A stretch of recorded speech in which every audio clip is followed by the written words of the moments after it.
Okay, at 5:30 on Tuesday, July 28th, 2026, I will call to order the monthly meeting of the Sister Bay Plan Commission. Roll call.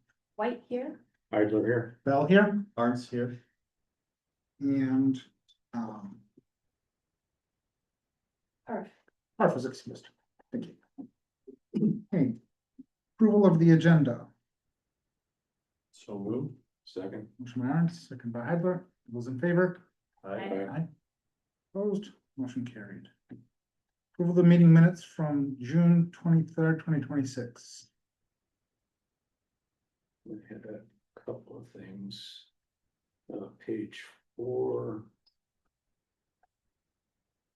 Line 45. Spelling error on commission. Oh.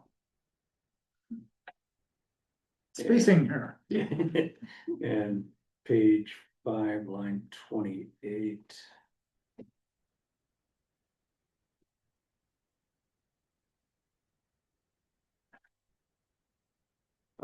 It should be fee in lieu of parking, not just fee in lieu. Okay. That was all I had. Okay. Move we approve as amended. Motion by Aaron's, Second. second by Heidler. All those in favor? Aye. Aye. Opposed, motion carried. Okay, comments, correspondence, concerns from the public. Is there anyone out there in the public that would like to speak? Is there anyone online? I do not see anybody's hand up. Okay. On to item 5A. Site plan architectural review, Sister Bay General Store LLC, 10674 North Bay Shore Drive. All right, so we received a zoning application for Sister Bay General Store owned by Adam and Bridget White. This was for 10675 North Bay Shore Drive. This includes a 2-story general store with a basement intended for storage and kitchen preparation. It's located within a B3 downtown district, which is a lot based on everything that would be for the permitted uses. It's allowable. Village staff went through and identified dimensional standard compliance. Everything was compliant that was associated with the proposed building. And then in terms of the site plan review, everything was reviewed for parking. It met in excess of the parking requirements as part of it. There were some things that were identified in terms of HVAC screening and dumpster enclosure that were identified as part of this that were also compliant. Architectural review that was identified, there was no specific concerns. Items that were talked about for the preliminary review were identified for the lighting, and those were specifically identified within the lighting plan. I just wanted to make a note within the staff report that typically for commercial construction projects that the next phase of this would be for entering into a development agreement, unless it was the purview of the planning commission to exempt that requirement. So certainly can take any questions regarding the review.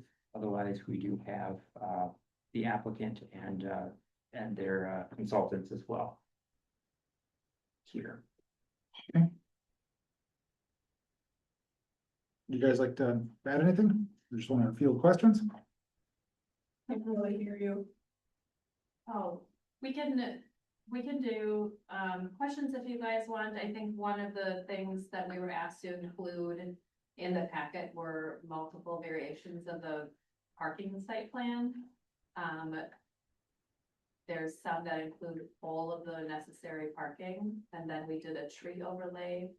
So we didn't know if you guys wanted us to try to save some larger trees and remove a couple spots. We did add a couple large bike racks, one in the back and one in the front.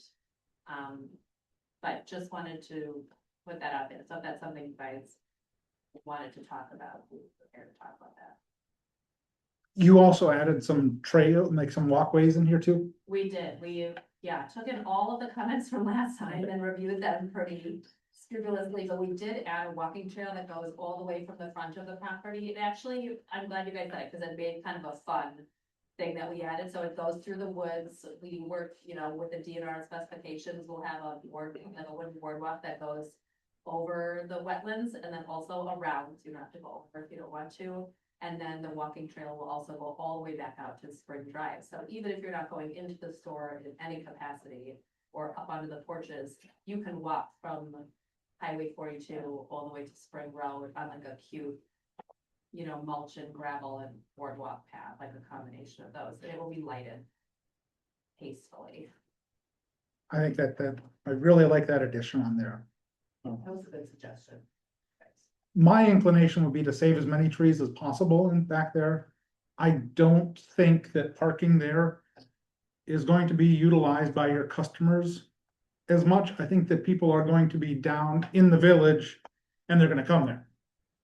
And I actually think more parking back there, if people, too many people start parking back there, that's gonna start having traffic flow on North or South Spring more than we want to, or more than is desirable to. So that would be my inclination, but there are two other commissioners and absolutely hear their input. Well, related to parking, I think you also have to consider any future use if something's changed in the building. And having the parking that's proposed here, I think makes sense. We already got a fair amount of traffic on Spring coming out of the back Al Johnson's. Because they kind of do that as a one-way parking lot. Yeah. So these 30 vehicles aren't gonna really, I don't think, be that noticeable. I do like the boardwalk concept that you did. I've got concerns with using wood mulch on a heavy rain because you've got about a 4-foot gradient coming from the building down. Yeah, and That's probably gonna wash out. section, yeah, we'll have to be, yeah, really thoughtful. You may about wanna it. think of it, the stone instead of, Yeah, and I think we might end up using like a track pad under parts of those, so it offers better drainage. Just on, yeah, some of the less level sections. yeah. Slope everything towards level. It's more of Skylar's domain over here. So one of the things that I looked at was the light bulbs, the LEDs in there, and I thought, looking at them like 1500 lumen, like, wow, that's a pretty decently bright light. Then I considered everything, I mean, everyone that I saw on there has a notation that it's going to be covered from the top. So I think that while those lights are bright, one, I appreciate that they're 2700K. Yeah. I think that those light bulbs aren't going to be as bright as they could be otherwise because of the fixtures you've got them in. Yeah, so something, right, I'll say if we need to bring them down, I'm fine with that. I'm actually very light and sound sensitive, so if it's obnoxious, I'm gonna hate it. And so if that's something that you guys like, we can use less bright bulbs if that would, You're talking about the front porch. Yeah. Lighting, basically. yeah, I don't want it to be super bright. I think it's just gonna be a matter of what happens in the fixtures and how much of the light you lose from there, because it could, Yeah, because having the top covered like it is will help a lot, yeah, but if they're exposed. Even though there's those gas filament look, yeah. Yeah, we'll make sure that they're a soft white for sure, and not that, I do not like an LED. yeah, no, you mentioned the 2700. Yeah. Which is a softer white.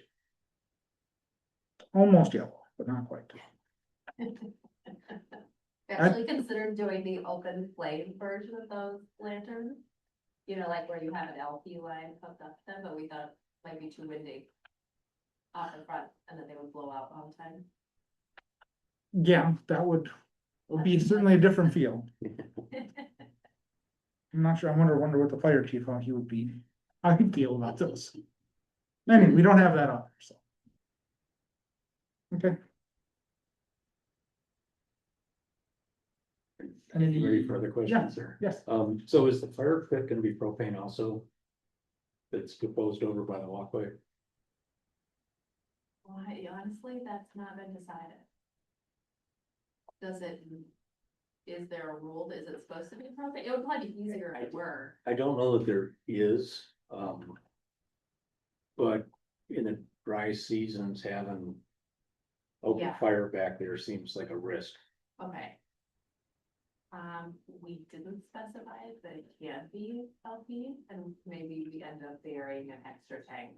Well, and if it's something that you can turn on and off easy, that's, Yeah, I mean, I kind of joke about open hearts when they got that fire pit going 24/7. It's like, nobody's sitting out there 10 degrees, but Yeah, and that LP, that would also eliminate or there would be virtually no sparks then. right, that So, was my I point, want to make sure I'm understanding. yeah.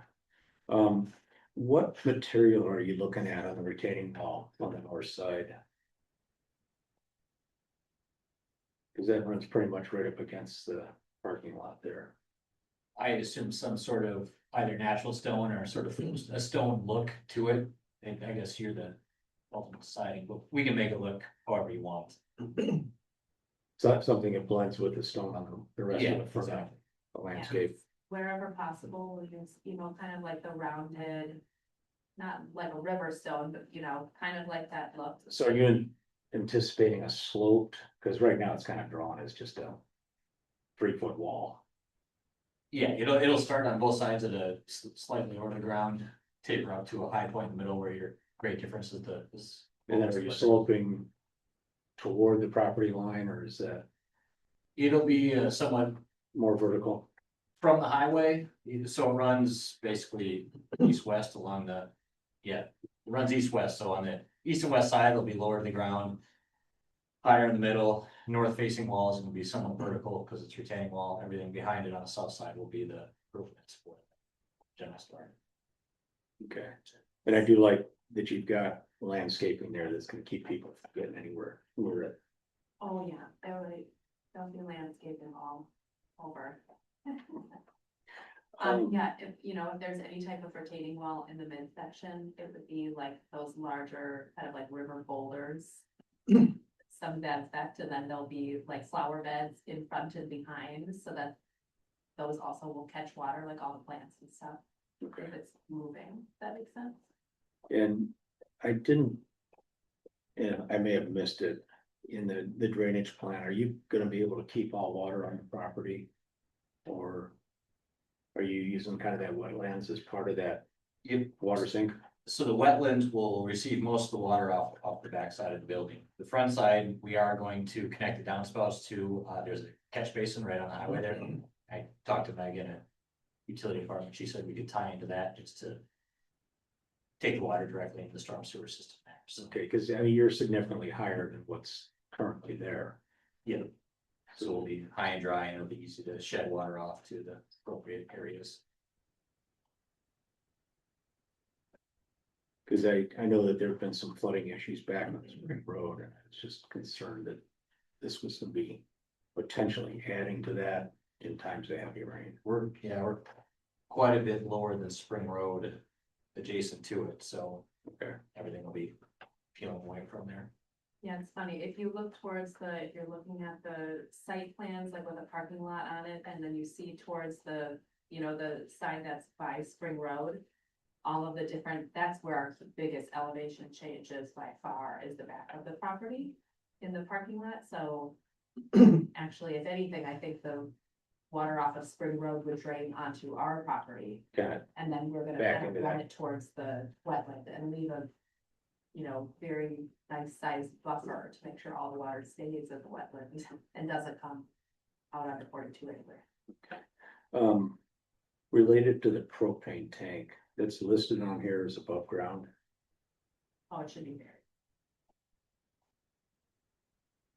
And it looks like where you've got it drawn. Puts it into the 5 or 6 foot setback zone. Which according to the code, we can't have that in there. It's page 86. Yeah, we can move that. I mean, it looks where it is really tight, so, but if you're burying it, then you've got more flexibility on where you're. Yeah, and that was just sort of thrown in as a placeholder for now, but we can definitely move that either Is that just scale? here. 1,000 gallon tank is pretty good size. Those are probably, Filled out, yeah. Just look at the whole street. Yeah, maybe back here. because 1,000 gallon tank is what, probably 10 foot long, 10 or 12. Oh, yeah. 16 foot by 16 16 by 4. I know they're Yeah, big, that's why I it's was. significant. Yeah. Yeah. Yeah, we'll end up hiding it in the landscape on the, what's that built? In the back, not in the. Yeah, so it'd still be serviceable easily by the truck from turnaround. Yeah. Okay. What are you really thinking on for the stone on the front of the building, like around the porch and that? It lists granite, but Like around the bottom, yeah, it's probably gonna be like a half fieldstone. You know what I mean, where it's cut in half, Mhm. and so it looks like a whole stone, but it's easier for them. to more, put up. more of a native stone. Yeah. Okay, cause Like that's very not, what natural that's not what stone. it said on here. It said granite. Oh, I didn't really know I think it was on, that. I mean, there may be pieces of granite in there. I think it's on our page 25. Oh, on the landscape. Yeah, it's on the landscape. Oh, granite boulder wall. I don't know why he has granite there. It's like fieldstone boulder wall. Okay, Have you driven, this is, I don't know, have you driven past our house? Yeah. You know the big boulders that are kind of that rotating wall in the front? It'll be kind of like that. Yeah. So just very natural and it's literally from the quarry. well, yeah, it's more native stone. Yes, That's what yeah. I was Yeah, getting toward, but that's what I get for reading the details on here. no, that's good. I'm getting near the end of my list here. So the landscape plan doesn't go back into the parking lot. Was that kind of related to what trees you're gonna keep? And so that'll be updated? Yeah. Okay, Yeah, if we're gonna put all of the parking spaces in and take those trees out. I mean, honestly, the goal is to keep as many trees back there as we can, so we'll only remove exactly what we have to pave it. oh no, that's what, yeah. Yeah. So So landscaping is not a big thing when you're No, I squeezing was parking gonna in say- between the trees. hopefully there won't be much, but whatever is needed to fill in so that, nice. You know what I mean? Like if you take out a cedar in front of another cedar, it looks terrible. Yeah. The back ones, you have to plant something in the front. Well, and there's also the disturbance of the roots during that will impact a lot of those trees. And last thing was just the mechanicals on the roof with that 500-foot visibility. And because you're right at the bottom of a hill there, I'm wondering if it's on the, I guess, south side. I mean, the Oh, building, like when you're coming down. and- yeah, as you're. And it's the high vac units that are sticking up above the screening. And I'm just, I don't know if they're visible or not, but I have that concern because they're significant. Right. I mean, I guess if we need to, we did make those, that paneling up there. That Yeah, kind no, of it's just a over matter there. of making the screening. Yeah, I was gonna say, if we have to, we can make it a little taller, we just didn't want it to feel like an overwhelm. Disproportionate. But we certainly don't want to. Roof items, if the building could run with no mechanicals, that would be my preference. You know, And perfect. Bridget, if I could chime in here. Oh, sorry, go ahead. Sorry, I just realized I was on mute. I'm Michael with Wade Weissman Architecture, working on this project as well. We had looked a little bit at screening, and if we were to fully screen that, it would mean we would need to increase the height of those panels by approximately another 25 inches. So it was almost doubling of that panel. We were just feeling from a proportion standpoint, and as well, like you would never see that as you're approaching it from the front street. You may see a little bit, but you're only up 10 feet from Spring Drive. So we weren't viewing that as much of a potential issue of visibility, especially with how far it is set back if you reference the roof plan. Yeah, I think Skip's concern was coming down the hill and this is Down bad, 42. got a elevated angle. Now there's that Okay. building on the corner that is gonna provide some screening from the hill, but Mhm. it's tough to visualize the angle coming down the hill of exactly where everything would be. Well, being up above the second story. This is where I miss not having my full screen. You're up fairly high, and I'm just wondering if like a secondary screening just at the mechanicals where that wouldn't be as visible from the street, wouldn't change proportions. But might still. This could be a case where the screening stands out more It than could be, the I item, know, but it it's gonna, could be worse. Right, um, that's kind of a concern and just proportionally, that's at least where we were approaching it from. But knowing that all of that is anywhere from 8 inches to 2 feet above. What's currently there is pretty significant. Are you thinking about like the So I- front corner, like the southwest corner of the building, or the northwest corner, like the? Southwest. So as you're coming down across the street, you know, like by Spot or something else, Right. your sight line is gonna. Cause the other building is 1.5 stories raised. So I think you're gonna be well above that. I don't. I'm looking at the drawing on page 33, where even from the front, it, So on 33, the south elevation, Michael, do we have mechanicals on the So, front of the building? if we're talking about the southwest corner, so the side that's facing, 42, we only have a couple of condensers at that location, which are significantly shorter than the units that are required for the commercial hood. Those are located on the east side, so it's going to be completely hidden by the ridge that's running north and south, where the stairwell is located. So all the condensers, all the mechanical systems located on the main street side are actually at or below the parapet height. It's just the 2 units, they're called as AHU units, in between the elevator shaft and the cart lift shaft on the roof plan. Those are the only taller units that we have on the roof. So that's Yeah. only facing the parking side. we're just doing a little Google Street View coming down there, and you still see, as much as we do have it saying you have to screen the mechanicals, you still see some mechanicals here and there, especially further back from the road. So I mean, I understand that's what our code says, but in practice, that is not. well, and this is what I'm trying to find, what looks like a balance. I mean, I recognize, yes, they are farther back. You're not gonna see it directly from the front of the building, but it's kind of that overview as you come down into Sister Bay. It may not, I'm trying to picture a sight line, so it may not be an issue, but it's just a concern.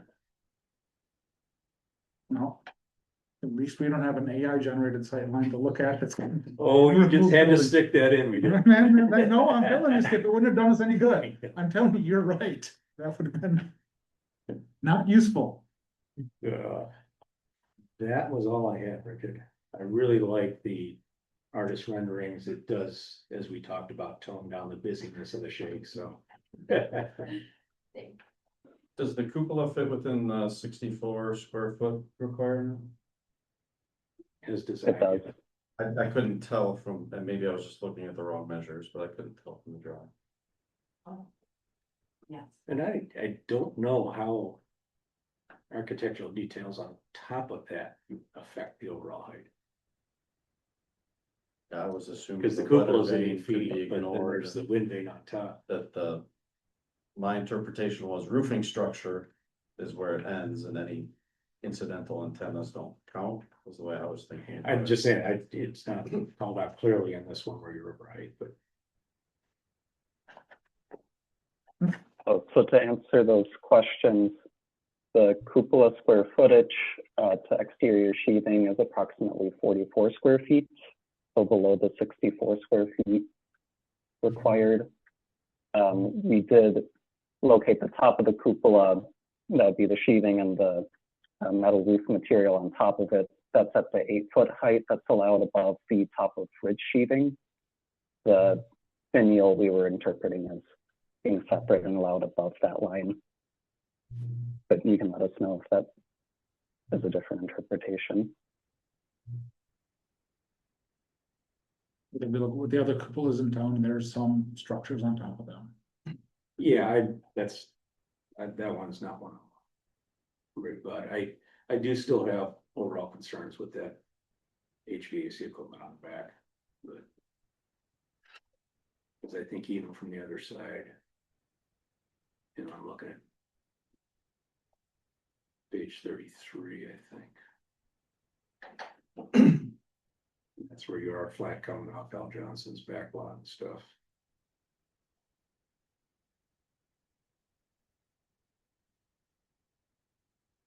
I'm sorry, I'm on rear view, forget it.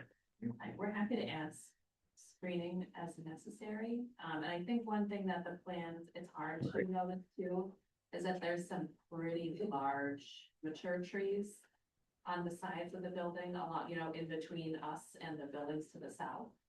There's some pretty significantly large trees that I think would block coming down that corner, that fence. Sure, I see at That's least two true. trees. If you look at the artist rendering, that's actually pretty accurate on the right side of the building. There's, the tree in front is actually bigger than this.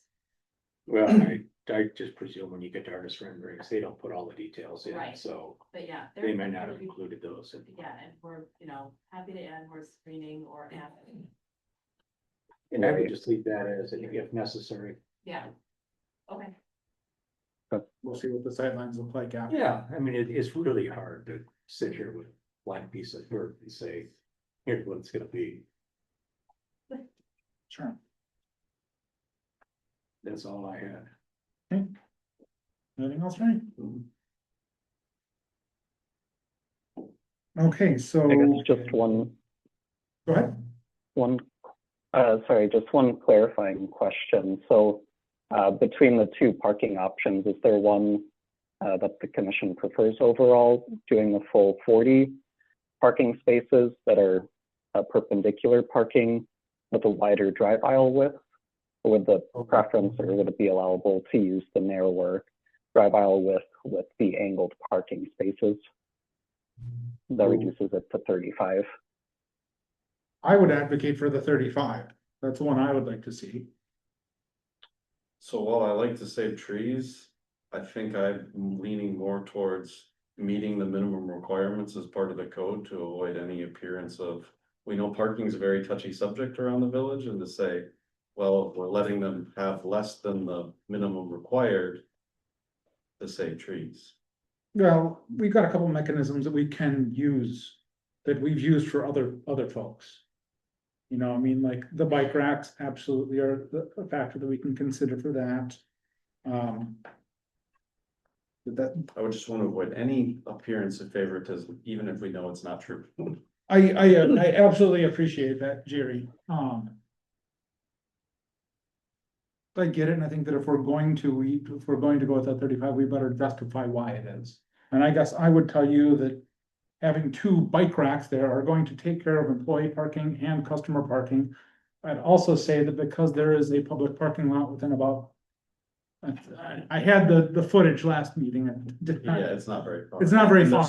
There's some public parking spaces in that vicinity. Yeah, I mean, essentially, the 35 is 2 spots short. and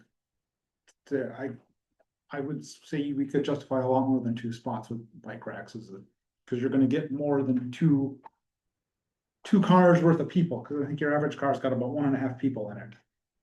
That's fair. I mean, I can be swayed that direction as long as we make it clear. Well, and I wholeheartedly agree, we need to make sure we've got that on the discussion in the record. But I also want to get that distance that I had last time. I want to say it was 300 feet, but Well, there's public spots behind Happy Coffee as well, that is much closer than 300. well, those are public, but I mean like village owned. Oh, village owned, I see. So that's, I'm looking at that's one of the mitigating factors we can have in this. So measure distance.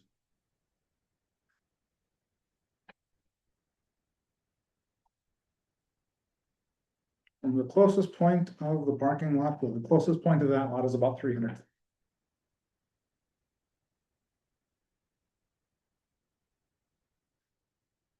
Skip, where are you on board for the? I find myself mixed on the parking thing because when I see people parking all the way up to here on a Tuesday night or a Wednesday night, parking's definitely tight. I see a lot of people with the lots at Al Johnson's uses that are not at Al Johnson's, but they basically provide all that parking for the community. But I do agree with removing as little vegetation as possible. And I would also, one of the other big mitigating factors is it's not a destination for the peak season. Like, and no, quieter times, yes, I think it will be a destination. People will go down there to go to it, but in the middle of summer, people are gonna be downtown and they're going to stop there. It's not going to be I'm driving from Fish Creek to, Yeah, I see the function of the parking lot with fewer spaces being much more usable. You don't have half the people having to come up and turn around and go back to. So I think there's some driving a safety factor there.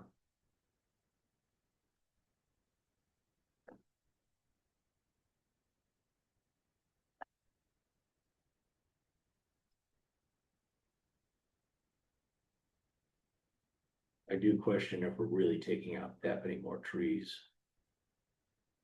Did some quick counts on trees.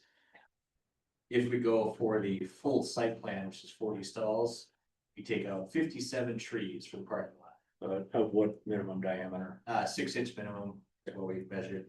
If we neck it down to the 35 stalls, we take out 41 trees, so save 16 trees, and 6 of those are pretty significantly sized cedars, like 2 to 3 foot diameter. Yeah. So, yeah, quantification. I don't disagree with you, Terry, but I also understand Nate's point, so. Yeah, I think saving the big trees is okay. We documented why we're allowing variance. and if we look at what happened across the street. Along those lines, do we need to consider another crosswalk in the future? Or are we already crosswalk up for what the state allows? We're pretty crosswalk dense from the standpoint of stopping traffic, but I think we actually need to do a better job with the crosswalks we've got. I think that we could do some sort of, trying to think about the right words. I know the words I'm going to use, which are not. We'll call it a creative temporary bump out situation where one of the biggest challenges you've got a crossing on. people aren't visible. People aren't visible and they're also not able to view the cars, where if we were to take and put some rather large stone planters, at least for the season in the corner, especially that one by Mill, you clear out the sight lines not only for the pedestrians, but also for emergency vehicles there. And you'd lose a couple spaces there, but I think that people's safety is probably more important than for.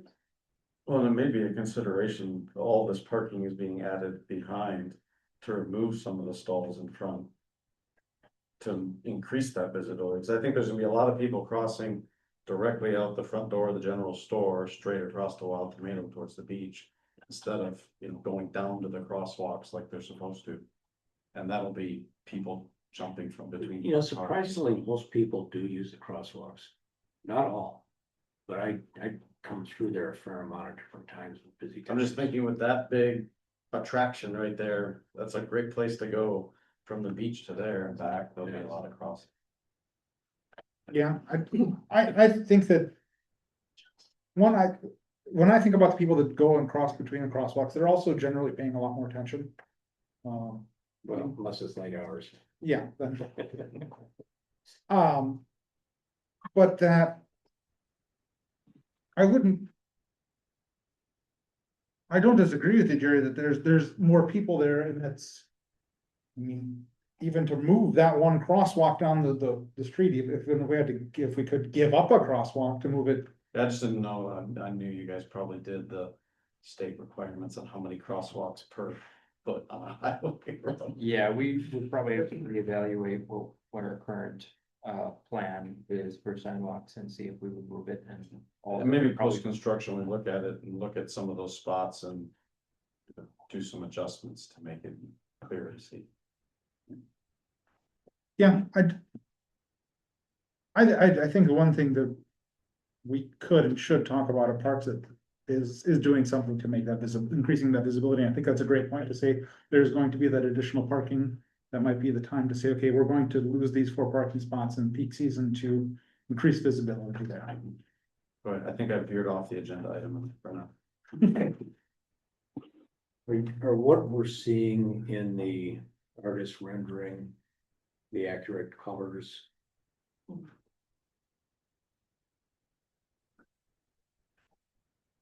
I just have to ask that because we don't always see accurate, and that's why it's all, did I see it's all P Smart side?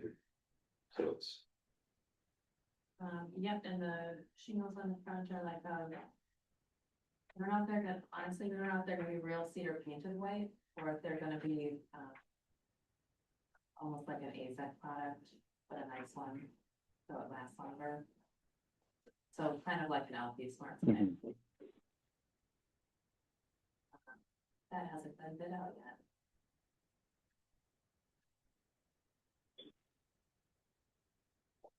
and I do appreciate how you made the adjustments to the window. Right. And as far as the park goes, so are we going 40, are we going with 35, are we going with? I mean, I could pick 3 in particular that I would take out to save trees and do. I believe, 7, I mean, is it possible to hit a 36 or 7 and? I'm, honestly, I don't mind providing all of the parking necessary, truly, if it were like a piece of farm field, I'll put it all in that field. You know, it's fine, I just hate cutting down all the bigger trees, so if we could take out a couple. I think that would be great, and 3 in particular, I think would save a lot. If we get to take out 5, that's great, but I also don't wanna make it look like we're bending the rules, because. Well, part of the we don't difficulty argue that, so. too with the smaller parking configuration is that it looks like you're already working around a lot of the bigger trees. Mhm. So I'm not sure where you would be able to add spots and still have the required landscape islands and that kind of thing when you're over 20 spots.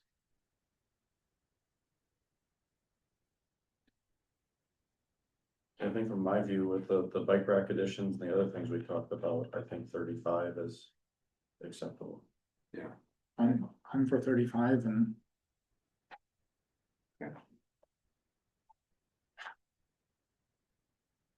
And then we did have one question going forward, I kind of asked, but also I said I might bring it up, because we'll be doing the development agreement then for next meeting.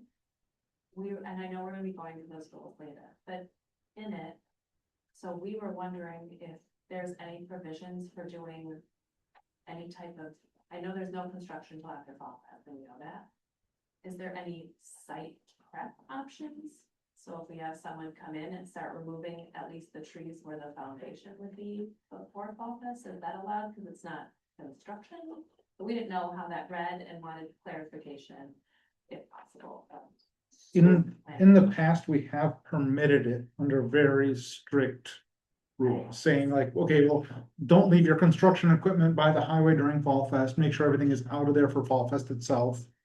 That sort of stuff, but it has been very, very well delineated what that is. Now, whether we're supposed to do that or not, now I'll let Ben speak and he can tell us whether we are okay to do that. Yeah, so really when we're talking about it, it's not something specifically within the code that is referenced in terms of that requirement, specifically outlined within our template development agreement. When we did go through it, essentially it's no exterior construction during the times that are listed there.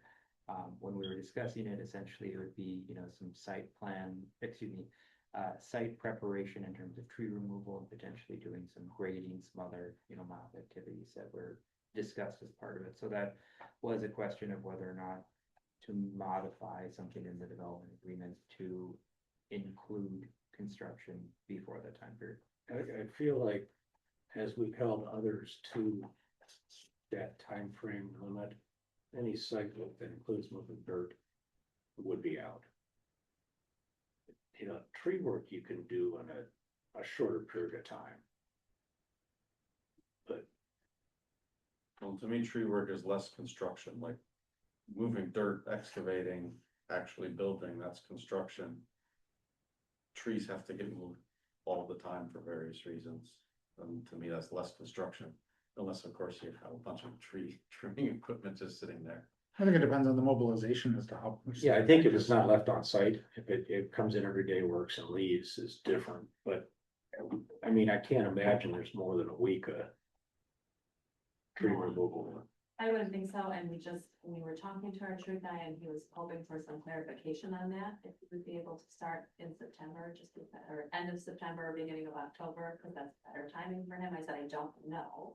And I would have to ask for clarification, because I read through everything and it wasn't clear. Yeah. But obviously no construction, but I didn't know what that included, so I just thought I would throw it out there and however it plays out. If I In found my it mind, wasn't absent things in the code. Well, Moving dirt and these construction are- is construction, trees. Yeah, but these would be In the, allowing changes that are listed in the development agreement. does the development agreement explicitly call out the trees?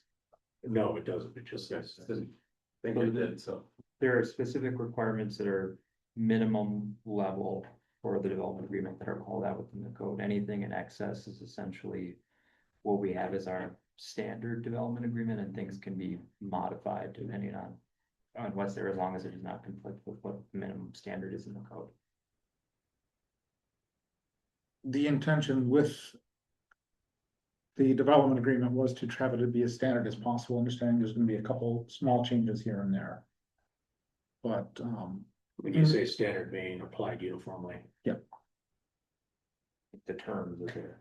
yeah, and there's been times where that's been stepped away, and like I say, just because we've done it in the past. Doesn't mean it's something we should have done or should do in the future, that's not a. You'll hear me say. Yeah. As soon as you open the door. I think the other thing is I'm envisioning that piece of property is right in the middle of Fall Fest, and that is going to have a great deal of visibility, I mean, which will be great after this year. It'll be a huge selling point for it, but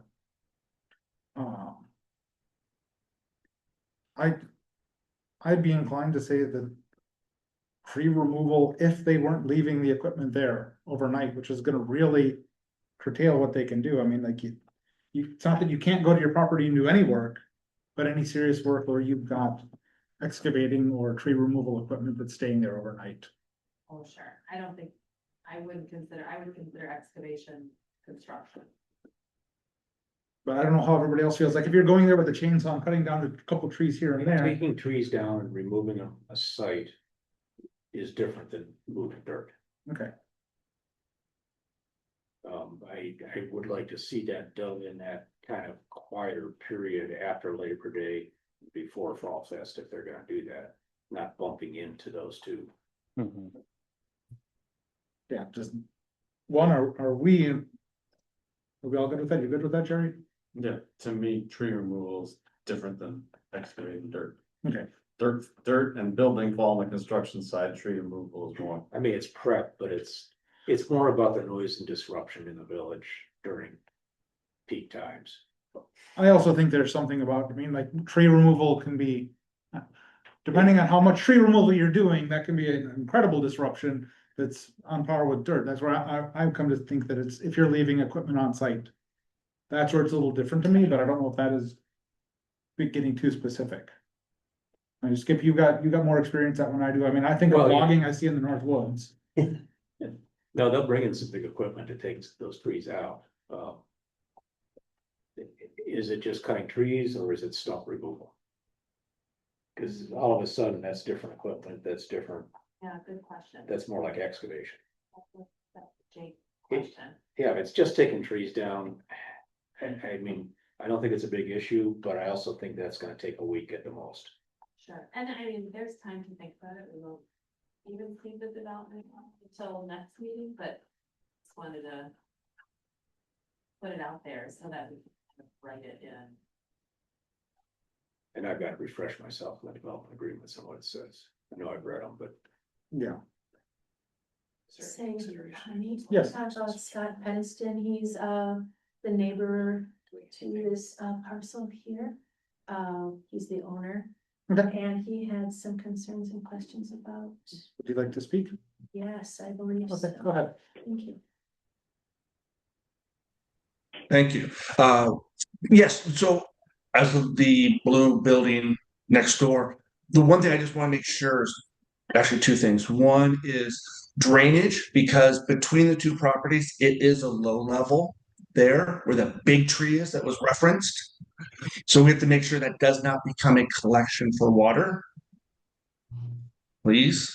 And two is, and I'm not sure about mine, but I want to make sure on the other side too is disruption prior to Fall Fest to both the tenants and the renters. That's it for right now. Well, that was part of why I raised the question on drainage, because according to codes, you can't dump water on a neighbor, you have to maintain it, so it's. Want to. Correct. So that one should be already addressed. In that front area, we're gonna have a storm sewer with a yard drain, a collection point within the yard to Kind of a funnel catch. it right into the storm sewer, so. Yeah, I mean, as far as what.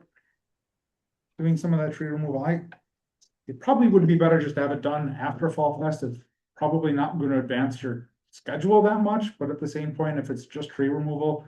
And we put hours on it of, you know, I think our standard work hours are 8 till.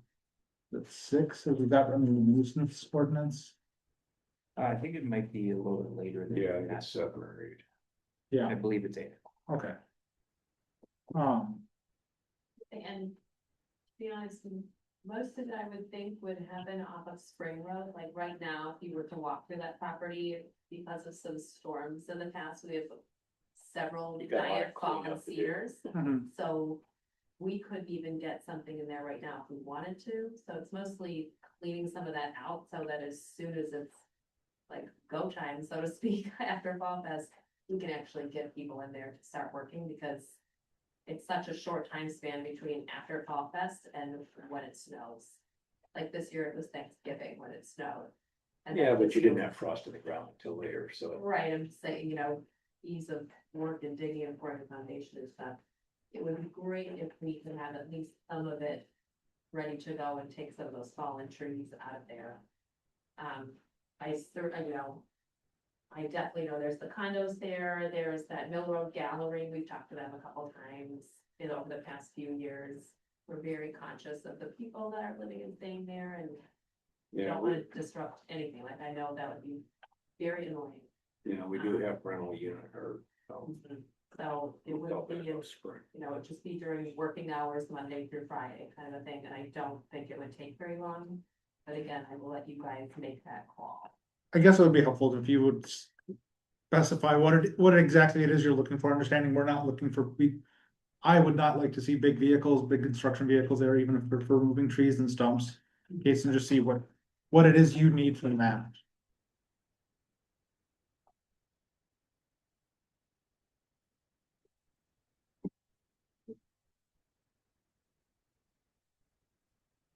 So just for clarification, we landed on 37 stalls, is it? 35. 35 stalls. Perfect. Any action for HVAC screening, or if it's just the language if necessary? Just the language if necessary, because HVAC equipment is visible Yeah, I mean, as per code. the screening is to screen, we don't need a screening. And you already dealt with, you got the notes on the propane tanks. Propane tank, and it is gonna be below ground now. Yeah, perfect. Yeah, I don't think you have to worry about blasting down in the swamp. That's one thing we don't have to for water. Rock. You might have to anchor the tank, but And from an architecture drawing, you're gonna be having field stone instead of granite for that landscaping plan. Were you gonna update that with anything? Well, the landscape- You guys wanted, but it's mostly, we did put landscaping back in the parking lot right now because just trying to keep the trees up to the edges as much as possible. I think that it would make sense to have a landscape plan including that, once you've done your excavation and know what you're gonna be dealing with. then we. Only because the code is very specific on over 20 spots that you have to landscape the parking lot In between. with islands and other stuff, so I think it would just make sense Okay. to provide that, so it's in the record. Yeah, okay. I was saying, once we have this updated parking plan, we'll get the 35 spots, we can have this before next month's meeting, so it's just all included. That'd be perfect. There have been times where we also approved without the landscaping plan and just, you needed a landscaping plan before you got occupancy. And I could see that being something as you're working through that, And that's why I was saying, that once they know what they're taking out, they'll have a better Yeah, idea of it. So, it's not something you'd have to have next meeting. Okay. Let's do that.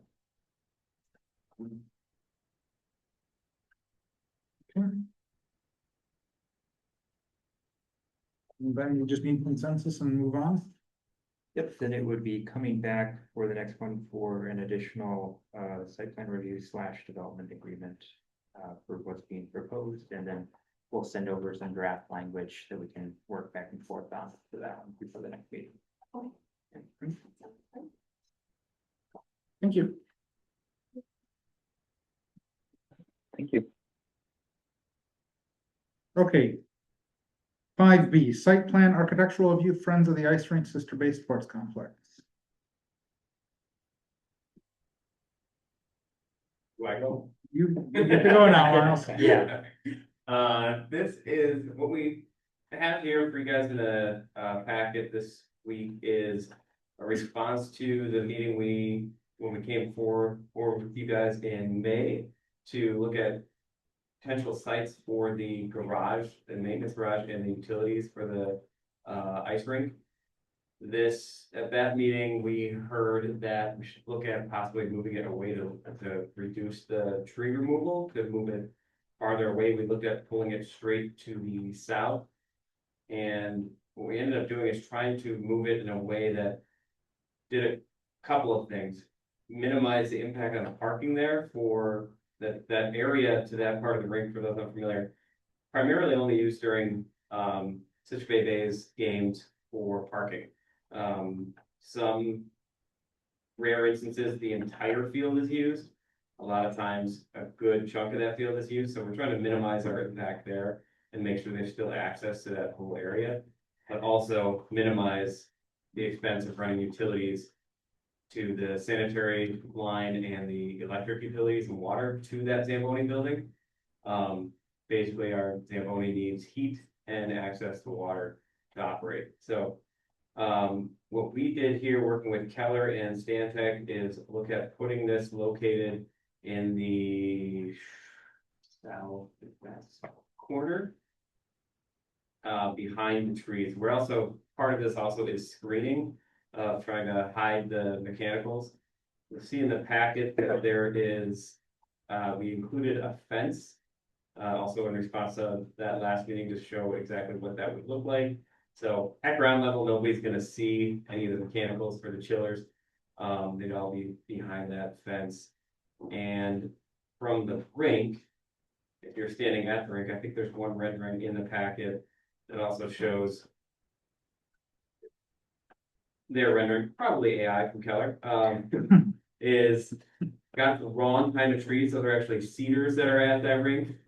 But they're actually taller and thicker than these trees are. So you would probably barely see that garage if you were standing on the rink. You'd still have to remove some trees to make a path for the Zamboni to get from that building to the rinks, and that's illustrated in that drawing, or that rendering. And what other major points you guys had last time around? So in the previous rendering of this, we had the garage straight in the middle, pretty much right between the two rinks. And then the electrical equipment farther away. This moves it closer to, for those not familiar, there is a sanitary line that Skylar knows a lot more about than me, that runs kind of between the playground and the baseball field concession stand, if I have that right? Right on that hill slope area. And that we have to plug into. We initially thought we might not have to, but for the drainage from the Zamboni and the floor of the garage. We have to plug into that, I believe is the thinking there, but there's no bathrooms or anything in that building. No sinks, it's just a hose for filling the Zamboni with hot water. So. I guess the question is, oh, and then the colors used here, this building was LP Smart Spot siding, we looked at different village buildings. Obviously, there's no homogeneous nature to the buildings in the village of Cicerre. Pretty much every one has a different look, even within the sports complex itself. This mirrors some of the colors and materials used in the most recent one, the Parks building. But we're just looking for feedback on that location and the look of that garage. Personally, I would love for this to be even smaller scale on height, but the height is due to the Zamboni. When you pull that in, you need a 12-foot high garage door for clearance for the driver on the top of the Zamboni. And then you need, for maintenance purposes, you want to be able to lift that Zamboni up should you need to do anything. The other thing this is in response to is, we've been told there's no room, that the village is struggling for room for a lot of the park stuff, so we've added extra space for all the hockey and ice rink related stuff. Snow removal equipment, and goals, basketball hoops that go up there, all that kind of thing. Do all three of the garage doors need to be 12 feet? Two of them probably would. I mean, you need the one for the Zamboni, but why do you need an additional one? If the one, yeah, to the probably northeast, the single door side. Right now, how they clear the snow on the rinks is using the village's, the skid steer that they use out there. I have to check and see what the clearance requirement on that one is. But you could also, we don't have this now, but one of the things long term is to have a different dedicated snow removal piece of equipment out there. That could be lower profile, because it doesn't need to be a county snowplow way. I don't, I mean, I understand you need to have 12-foot doors certain places, but I do think I just don't like how 12-foot doors look. I came across one in a residential neighborhood. I can tell you exactly where it is down in Appleton, and the thing still sticks in my mind. I'm like, wow, that is very inappropriate and it doesn't make sense. So if we could not have it there, I think that would make the building slightly more attractive. If you've got to have it, you've got to have it. Well, I think you don't, if they're talking about getting more equipment in the future to help snow removal and stuff, you also don't wanna limit what you can buy because you shaved it. I know what you mean, but if you shave a few feet off the door and then you're like, oh my gosh, we should have had the Well, 12-foot door so we could get but in. is there an option to bring equipment all in and out through the end of the building door Yeah. versus having to come from two different directions? Well, for operational purposes, and Andrew, I can answer this from experience, but generally, what you'd have is a snowstorm. You're taking the snow removal equipment. Right now, it's the skid steer is parked in the parking lot next to the ice. Actually, I think he goes across to the Parks building to grab that, brings it over, clears the snow, brings it back. Then, right now, we use the Friends of the Drink donates the money we have to use simply for scraping the ice. It's not used for putting the hot water down, which is how you normally use one, because it doesn't have an indoor space to be.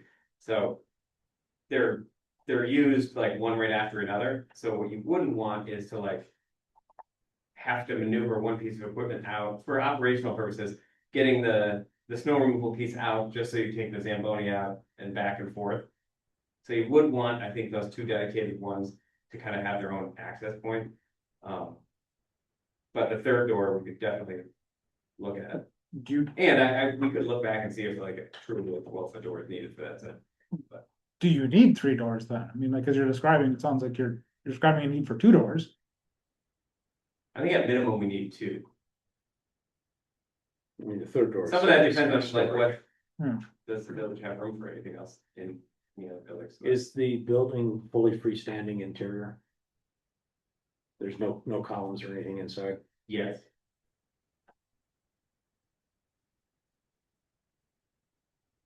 I think with a review of the equipment, that they both could be parked in using a single door. And park next to each other and still get in and out without.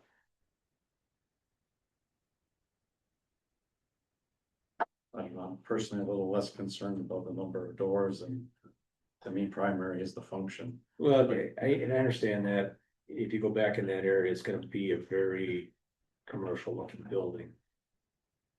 So I think that some of this is you learn from the previous mistakes, Jerry. And we're gonna be paying for our access doors for forever. On the Parks building. I mean, each one of those doors costs us. Every month, then you see those three. With 3 or 4,000 gallon propane tanks. We're burning through that in the winter because we've got all those doors. Do we really need the doors? Okay, if we need the doors, if Miles comes back and said, you know what, yeah, we need a 12-foot door. We need to have 3 of them for this reason and. Okay, let's do it, but let's make sure we need it. I'm not opposed to it, but I just. And again, maybe it's oversensitivity to it because of what just happened. But fair From point, a heating standpoint, heating and maintenance in general, I mean, more doors, it's.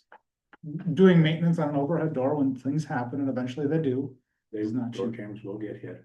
yeah, I mean, somebody will accidentally go through a closed door at some point.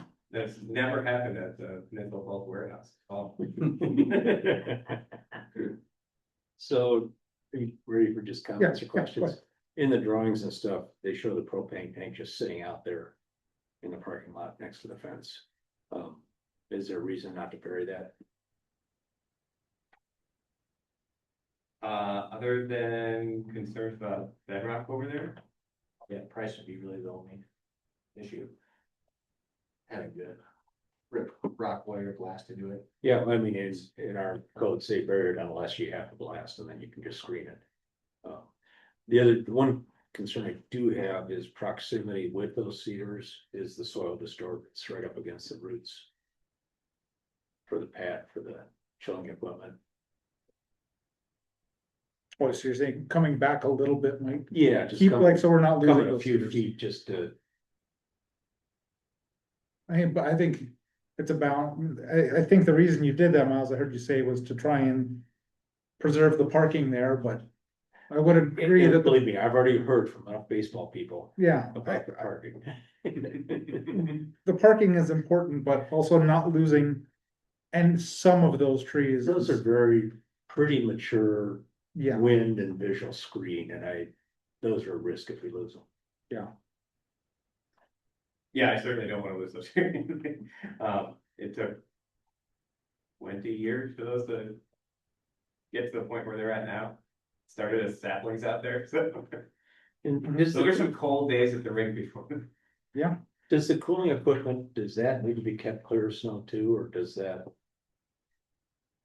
You mean like from the, Just from an ongoing standpoint, because it's a fenced in open area that's gonna be one giant snowdrift. yeah, I mean, we're gonna have to remove snow around there, sure, yeah. Has anybody ever, did they give you the option of putting them inside? This Is that helpful? the particular units we're buying would not, they're air cooled, so you don't want them inside. The other thing is, that's a much larger structure. Oh, sure, I just didn't know. No. Okay, Some places put them on a roof, we don't have a roof to put them on, and in investigating other rings where they put them on a roof, it ended up just being one just noisy down below, so they have like their concession stand and oh, that, I don't have a problem with that, I like the building, I think the muted colors will blend in pretty nicely. Honestly, the only other color that might blend in more would be a dark green, but this looks, I think it looks nice. I wouldn't limit your garage doors because guys are gonna get to a point, there's 2 big ice rinks. Picture in 15 years, they'd be like, oh my gosh, you know, it would be incredible that we could park in there, would have been this, and then now you can't park it in there unless you alter the building. I think this is great, and the fact that you're storing the hockey equipment and stuff in there is a huge bonus to that little warming house where they just have to pile it up outside Yeah, all the time. And I think that'll save the parks guys kind of a headache. I really like what you guys did. Yeah, my only question is, and you, for sure, you have the answer for this.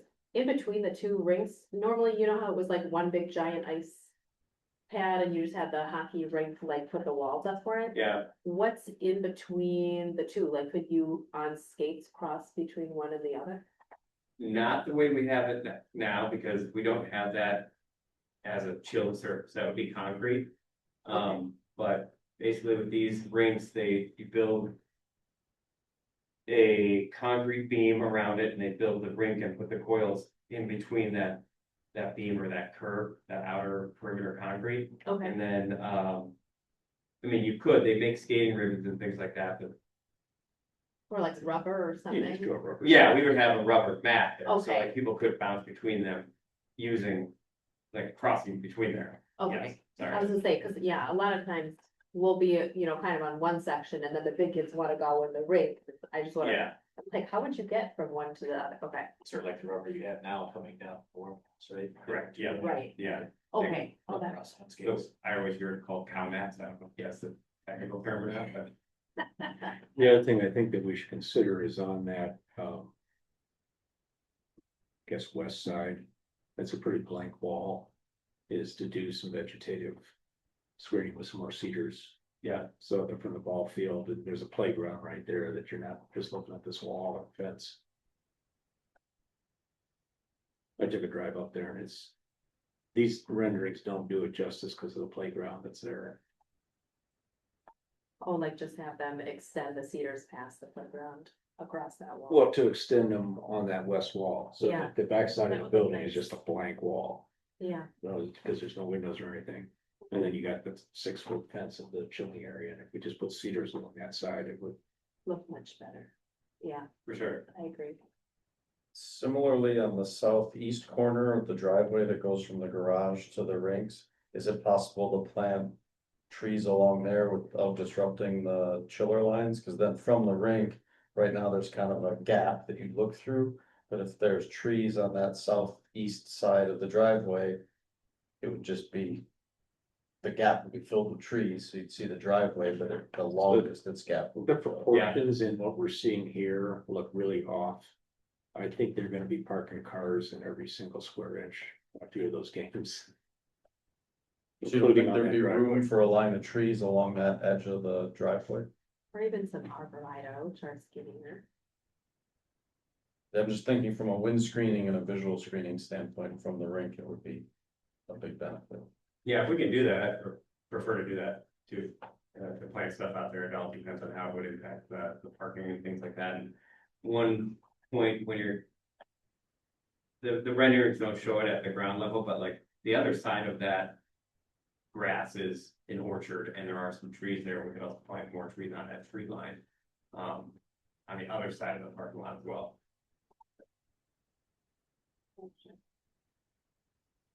Well, I think it's more about the fact that I don't think this is to scale enough on these renderings.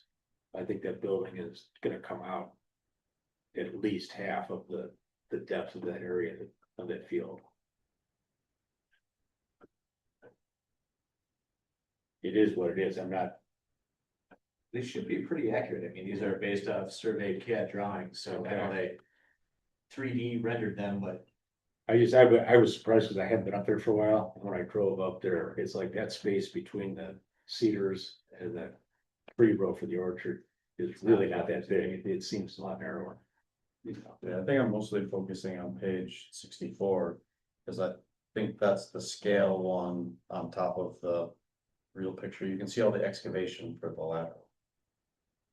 Well, those are from previous and it doesn't look like that now. Yeah, Because there's I a know, but playground in there. I think that one has the right proportions. I was kind of ignoring the pretend renderings. Would it be preferable, I don't know if this is where we want to go with it, would it be preferable to move it back where that building is closer to between the two rinks? I kind of like it where you moved it.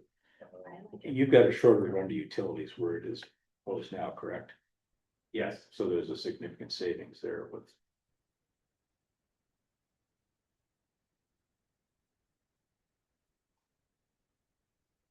And we're also asking him to move it a little bit off that tree line, so it's gonna be Yeah, a just- little, Few feet. If they can squish it within the 50-foot setback from the property. Well, and what you're gonna get is people who know that there's parking back there and there's gonna be room for like one driveway through there to get that, and nobody's gonna tell anybody else.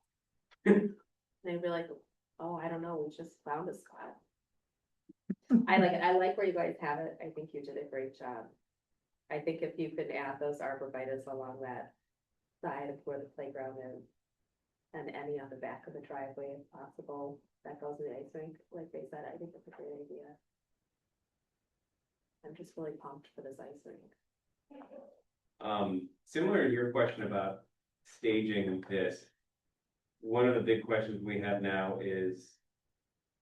Utilities and WPS and how quickly they can move on getting electric out there and how quickly we would be able to do any of that. The ice rink builder himself, the guy who handles the stuff inside the trees, he's like raring to go. So I don't know what the village's policy on phasing a project like this in terms of, all right, if there's fine points to figure out on the building, are we okay to go and do site prep and start work on the rink, the interior portion? If that's an option with the way this comes together. So like, maybe. Would that still have to be part Let's of say, the development plan? Then, or? So typically for any municipal project, we typically don't impose any development plan on ourselves. Typically, we have a zoning permit that is just issued that goes along with the site plan and architectural review. And then ultimately the zoning permit would be, you know, eligible for up to 1 year based on the date of issuance. And then if, you know, if something needs to be extended, it would be extended. In terms of the phasing, I mean, we're not talking about anything in terms of, you know, necessarily any dwelling or occupancy. If it goes for the rink first and then it goes for the other structures. Like, I mean, it just would be more of a construction concern than it would be a zoning concern. And then, but what do you think of the timeline for this year? I mean, do you, we're trying to figure out the utilities now and how, basically what WPS had said is, once you have, they'll take a serious look at it once we get a location. They're gonna look at like the exact location for where that would run to for electric, and then they figure out where they're gonna pull it from. And that particular corner, either Autumn Court or Woodcrest, it's pretty close to a horse a piece on those two at that point, I think, in terms of distance. I mean, probably looked at 400 and some feet either way. And then how quick they can go on that as far as the electrical stuff. For the rink itself, excavating, pouring the concrete, and the rink builder doing his job in terms of, I was just talking to him the other day, they did a project in Eagan, Minnesota, where they did the perimeter concrete and put one rink in, but didn't hook up the chillers that first year because of timing issues. So they got it and they just poured it as natural ice, and then the next year hooked up the chillers. And then I think 3 years later, they put a roof on. They had this much longer, and they had like a 3 rink phase project where they had the stuff in use each year at different levels. And I think they finished they did their Zamboni garage in year 2. So the first year they didn't have the Zamboni out there and just flooded it like a normal rink, but they had the chillers going.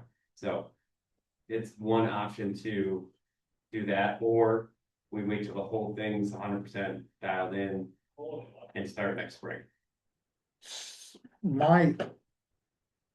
my feeling on that is, as long as the ice rink is functional this year, if it's gotta happen in a different way to make sure that we get this done. As long as the ice rink isn't, I mean, you'll get run out of town 2 miles if the ice rink is Oh, yeah. not functional this year and not done. It's one thing if it's, Yeah, that'd be the one concern I'd have with it, and, you know, having having a bunch of construction equipment there that impedes the use of it. No, yeah, that would definitely not be the case. I mean, they wouldn't be. They wouldn't be doing anything in probably December, January, February. No matter what, like they're not gonna be doing work out there. So it'd be a matter of if we could phase it, in which case. The way I would envision that happening, let's say we can't get the utilities dialed in for this year.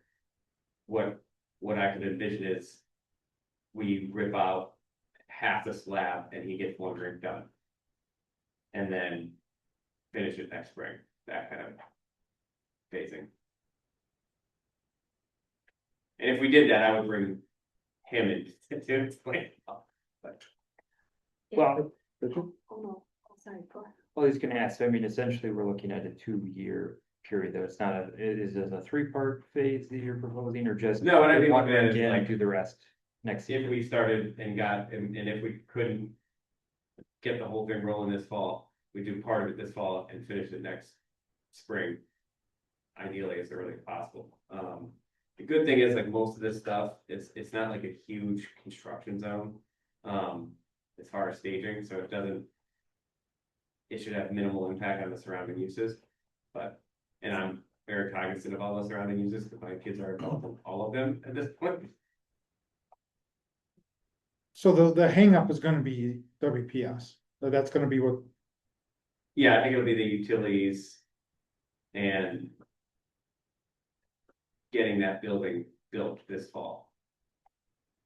That was my question, is if you had a full go-ahead right now from us, and you didn't need a development agreement, it would just go to the board in August, right, for approval? is that how that would? Typically, as part of this, it only is if we have a development agreement that it will hold. But does this, if everything was answered today, just hypothetically, and do we send this to the board, or the planning commission just approves it outright? It would just be site plan review and approval. And no development But agreement. if it's a development agreement, it would be for the board. But So it is just the We planning own it. commission. Yep. Yeah. So, if no holds barred, if everything got approved today, your biggest holdup right now is WPF. I wouldn't call them like a holdup as if they're like, I don't want if to you- phrase oh, it no, as no, that, no, I just, yeah, that's yeah. the process. They're the unknown in the process. Right, Yeah. right, the unknown length of time. But do you think there's a I mean, obviously you could get going on the rinks and have those functional by winter. But the building you're thinking Right, would not be functional enough and I would running, think that'd be the. would be in the second spring. phase. Okay, It would, what is your pause on thinking the building was gonna get done? I mean, I can understand the utilities, but the building has been. You're saying you can't do the building until you have the utilities there? or you mean Keller- finding a builder to build it? I don't believe Keller has it in the capacity in their schedule to jump on it right now to have it done. Yeah. At the time, brings to be done, so they wouldn't even be able to start until Right, So, December, January this year. so WPS is not even I mean, like, well, that's a concern in terms of like running the electric to the chillers too.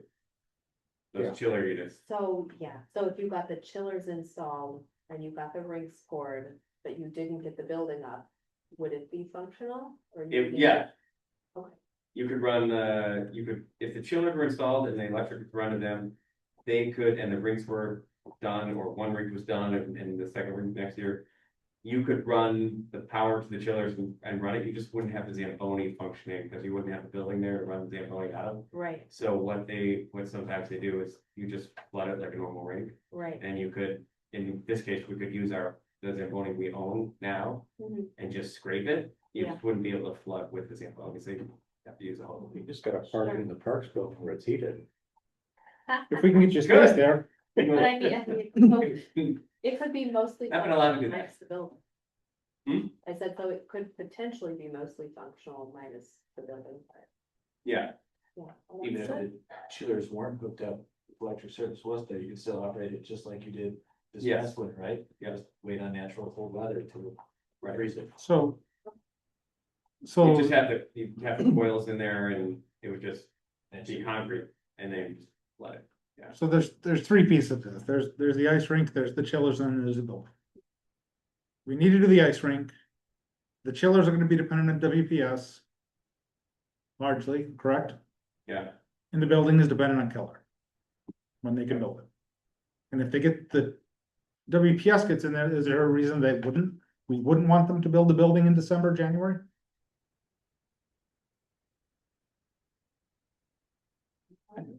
Other than pouring concrete, yeah, there's no real hold up to winter construction. Well, maybe they pour the concrete when they pour the ice rink, if they know where their path's gonna go. Yeah. And they built the whole parks building pretty much through the winter, so. But I just didn't know if the holdup was something on the construction end, or if we were going to be holding it up in any way. I think it's great that I have clarity on what this looks like now. And there's two different things that are gonna be unknowns. The WPS timeline and the construction timeline. It's not, the construction timeline's a little bit more known, but it's further out there. and these are just options that have been presented to me. We got a meeting next week where we hopefully have a lot more clarity on that and what's possible for this fall and winter.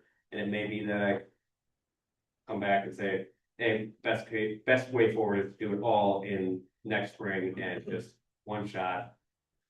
And we're ready to go next year. And in fact, if we did that, we'd be ready to go with pickleball courts in there next summer kind of thing, but at some point, but. And I've got concern of too much construction during the baseball season too. You will hear so many grumbles. Oh, if you do it in If spring. the Yeah. parking lot's out of, I would rather see this, I mean, Done in the the fall. disruption in the winter, it's gonna be more of a pain to get the work done, but. Yeah, We have to go back and tell them to hustle. I mean, the biggest mobilization is the concrete pour. Mhm. I mean, in terms of like doing the work inside the ring, as he explained to me, like all this stuff is just staged on one half of that internal, like it's all staged within the cedars. For the most part. well, I was thinking more on the building construction, that's. The building side, Yeah, that's what would disrupt. The others around it, but. So again, I'm a former Bay, back when they weren't very good. because you were there. That certainly was a contributing factor. So were there any specific questions that we needed answered from Miles and his group before we would say it? Well, I think we talked through a few of the things just on the review of it, citing of the equipment. And moving the building and then questions about the doors, I mean, if that's truly what you need, then okay. And I also get your point, Bridget, of yes, there could be something in the future, but. I think there's also a very good chance that we're going to see this all be automated in the next 20 years. And it's gonna be smaller equipment. Robots in it. They could. Just gotta turn on my vacuum so You- with hot water. You know, the robots and That's the great. electric one. I mean, that's, You just have an attachment for the ice rink when you're not cutting grass. So we're talking about shifting the building back from the cedars a tiny bit? Just, Yeah. yeah, To just to make sure clear that the you- root zone. Yeah. And then seeing if all three garage doors are necessary and if the heights on all three are, right? And either barrier swimming the propane. And then what a realistic timeline looks like from the buildings.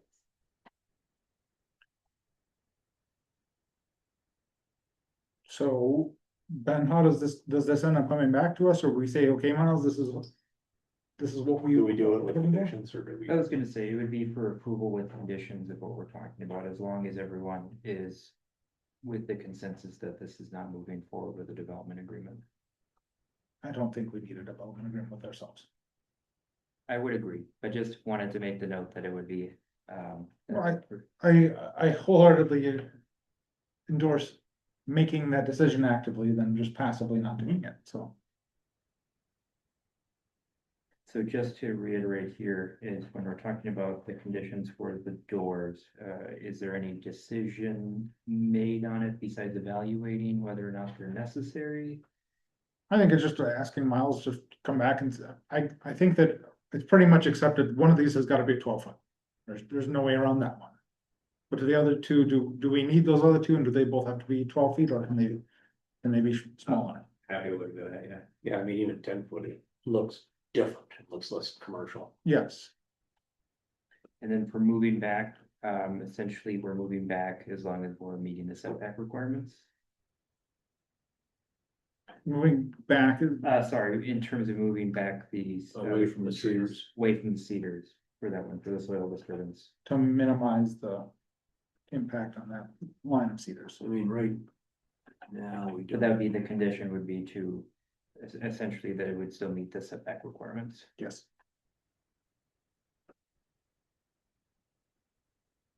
And then, screening or burying propane. And then we're also talking about if we're imposing anything in terms of, vegetation and Screening on screening. the baseball diamond side, west side, I think it's west. Mhm.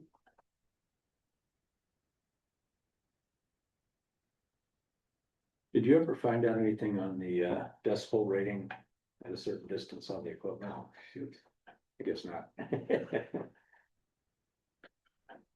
I will follow up with that and get that to them.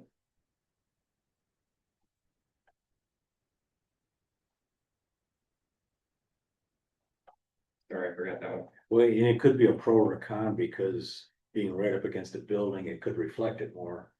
But the trees also absorb it, so it's kind of, Good question. Skip, you mentioned baseball concerns. I mean, I'm sure it's primarily parking, is there? absolutely, it's parking. yes. Yeah. But I mean, if there was a lot of equipment there during game time, Right. that would be, we'd all hear about it. And during what I see, I mean, short of. I don't see any reason why they wouldn't be able to park, like, still park next to that building. In the summer, like, we're not doing anything in there, no one's coming and going from it, so. Yeah, that's what I envisioned, that during the summer, it's pretty much dead space, so. Yeah. People are gonna park everywhere anyway. They'll like the asphalt on a muddy day. And I answered my own question, because the drive, the asphalt comes just about to where yours is gonna be, so.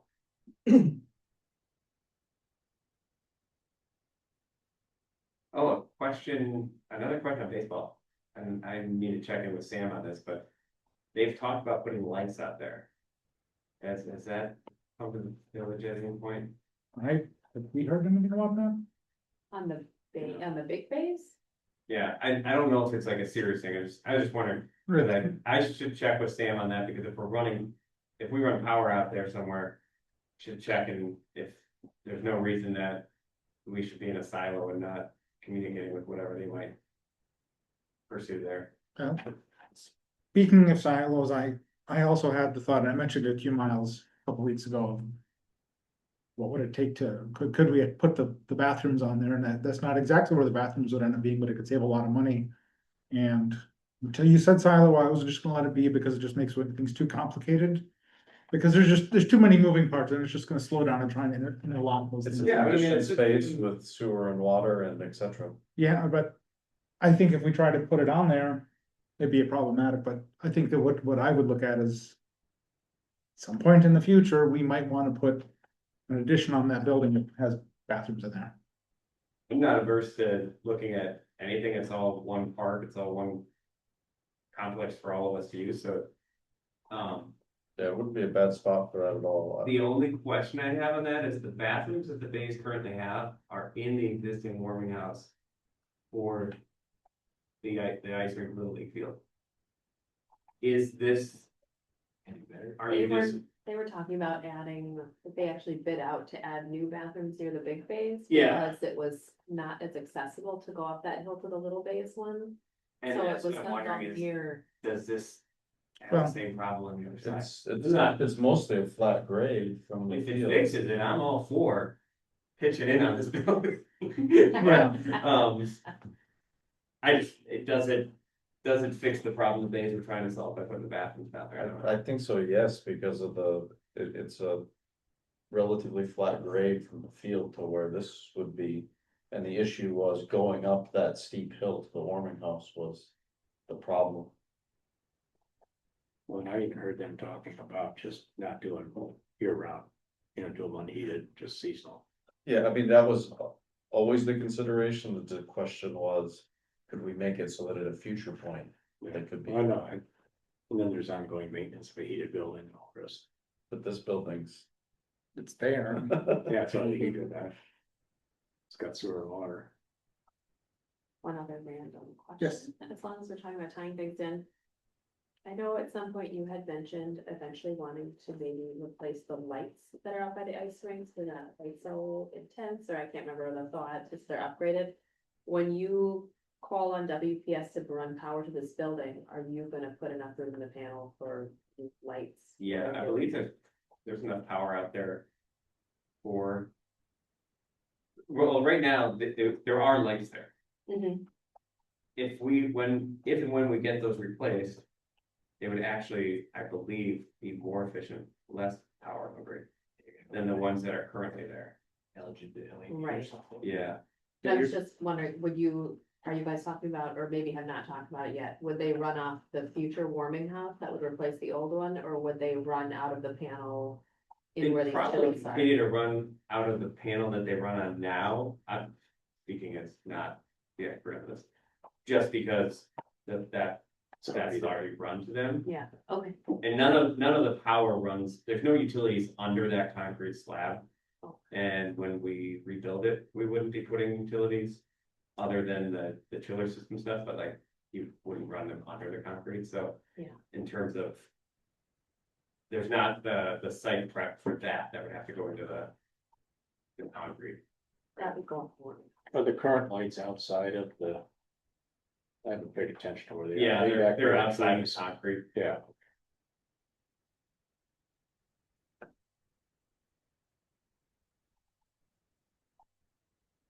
So where does this leave us? So if we wanted to do the approval with the conditions. That would be the next step as part of this. And with the approval of not issuing a development agreement. I would be comfortable doing that as long as maybe we get an update in a staff report from you at the next plan commission of what they came with. Is that something that's done? So were you planning on updating like a landscaping plan formally, or just with the conditions that would be imposed to require it? What would you like? I mean, it just Or depends if we even want a just the- visual. It doesn't matter to me if it's a visual, but just something where it's like, hey, this is what we decided on for the doors. We are gonna add some Okay. trees here and there. It can even just be written out in the email to Ben, or, whatever that looks like, but just so the plan commission gets an update of where. it might Yeah, be. I was gonna That say would be the good. 3 doors thing is really the most vague. I mean, it would be preferable, if we maybe had some type of additional restrictions that are a little more concrete, but if it is that latitude and we are providing it, Well, it's basically approving what is presented. Yeah. With the recommendation to reduce them if possible. Okay. So I mean, really, the language would be up to the 12 feet with recommendation for smaller Yeah. doors, essentially what we're Yeah, saying. yeah. Um, I know that sounds really vague, but it's. I just want to make sure in terms of the conditions that is what the intention was. We're also approving this for ourselves, so we have a little bit of recourse if it goes awry. That's true.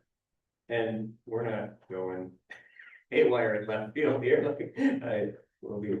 But yes, we can follow up with what the end result was for what it would be as part of it. And then if we're fine not doing, having a landscaping plan, it just would be in what would be discussed as imposed. I almost think we should have, it doesn't have to be a elaborate landscaping plan, but just have a landscape plan. I don't think that's, Sure, I can put that, and that way, like, we come up with it, and we put the trees in there, and it gives you got a chance to say, actually, that doesn't work for parking or not, or, hey, we love it, that's great. yeah.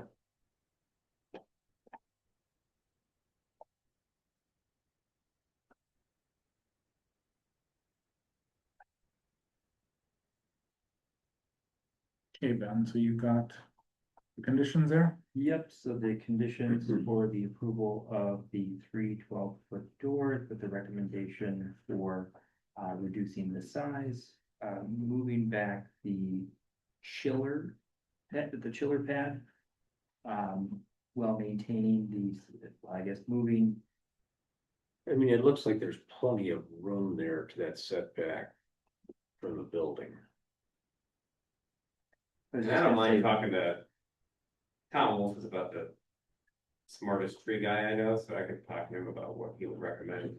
Well, it's about just being clear of the root line Yeah, when they trench for the, So it just Yeah. depends if we're just saying we're moving back the chiller pad while maintaining setback requirements, or if we're saying, yeah. okay. So moving back the chiller pad while maintaining setback requirements. Do we wanna say why we're moving that back, Nick? And that, should we say to? We To, can't, we did, to save the To trees. save for the preservation. tree line. It's not a tree root. I mean, Maintain Matt, existing trees. And the requirement for vegetation on the west side and then along the west side of the building, and then the Building and fence. building and fence. And then it would be along the asphalt as well. And was there a specific tree? Are you talking inside or outside of the asphalt or? So this was Jerry, in terms of the, when we're talking about it, could you clarify what you were discussing? Trees along the southeast corner of the driveway. Southeast corner of the driveway. And was there a specific tree species that's identified, Evergreen. or evergreen? Or are you looking at cedars that'll be a screen like what's there? Yeah. Um, Yeah, just if the parking is a concern that a big cedar would have a big parking problem, then Bridget said an arborvitae or something like that. It's basically a visual screen from the rink so that that wall is not disrupted visually. Then it would be to properly screen the propane or to bury the propane tank.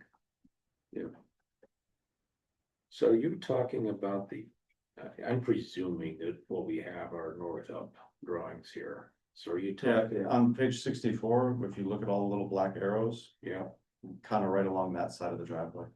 So that if you're standing on the ice rink, looking south, oh, you're talking about over where the underground. yeah, along that corner of the driveway, because if you're looking south from the rink, you're looking out between the trees down the driveway. And so if there's trees planted along that section, it visually blocks it. So they could do it from the mechanicals south, but they couldn't go over the mechanicals. The tree roots will just eat them up. Well, it's up for them to figure out the exact placement. You mean along that curve of the driveway? So Yeah, out there.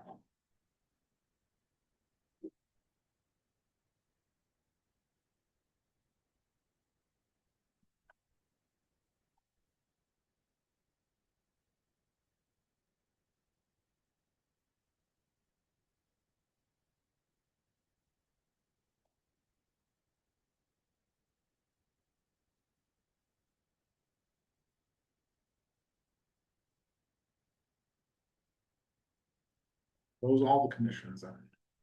Yeah, because we are gonna lose a few more cedars than just where the exact drive is. Yeah.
There's no reason they can't park on it now.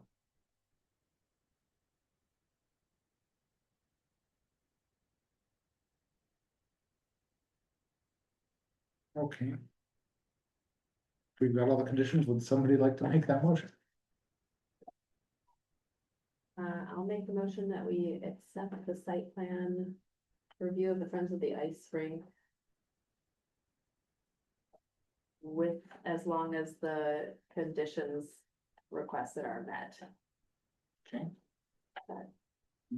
And then you got your conditions, you just read them. Do Yes, I'm just writing them out a little bit more formally, but you want us to wait for you on that?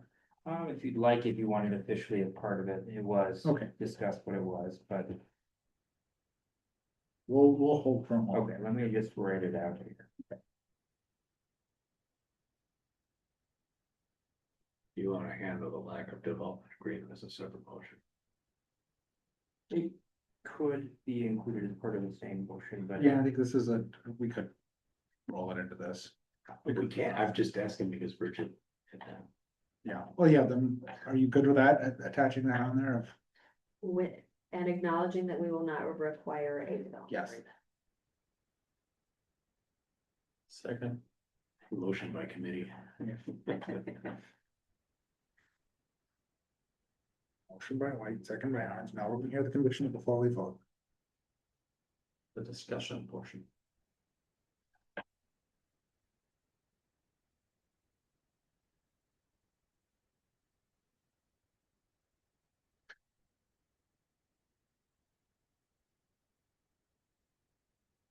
While we're waiting, those little yellow buffer things in between the rinks, are those like buffers or seating? Those like benches? Those are. Let's see, Like on page 67, if you zoom in. oh, those are. Done as though if, the plan is for one ring, probably the far one. To be the one that's been boarded in the past, to be the competition rink. Mhm. And in that, we would put player boxes so that if. If we have an exhibition game or if we have tournaments with teams that we could invite up here, they could have like player boxes in there. And. Just like a hockey rink. Our plan would be for that to be on one rink and the other rink to be more like the recreational style rink as it is now. With maybe like a lower profile wooden board to start with. Yeah. And then you'd have one rink that. If we get a lot of St. Norbert's hockey players up here, one of the things that's come up is like, hey, could we have St. Norbert's come up here and do a practice? In which case you'd want to have some of those amenities. They're not like indoor. They're not locker rooms. There's like boxes like you see on the side of the hockey game with the. Right. Okay, that's cool. So what color doors are you envisioning on this? Let's say a mixture of door colors, whether it's the man doors or the overheads or. Some drawings are black, some Oh, are you're right. white, and some are.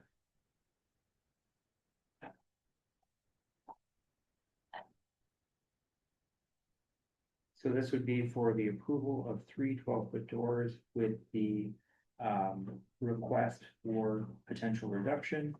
This would be for the condition for the reposition of the chiller pad to the south while maintaining setback requirements with the intention to maintain existing trees. This would be for the requirement for landscaping along the southwest side of the fence and structure, as well as the area of the southeast driveway.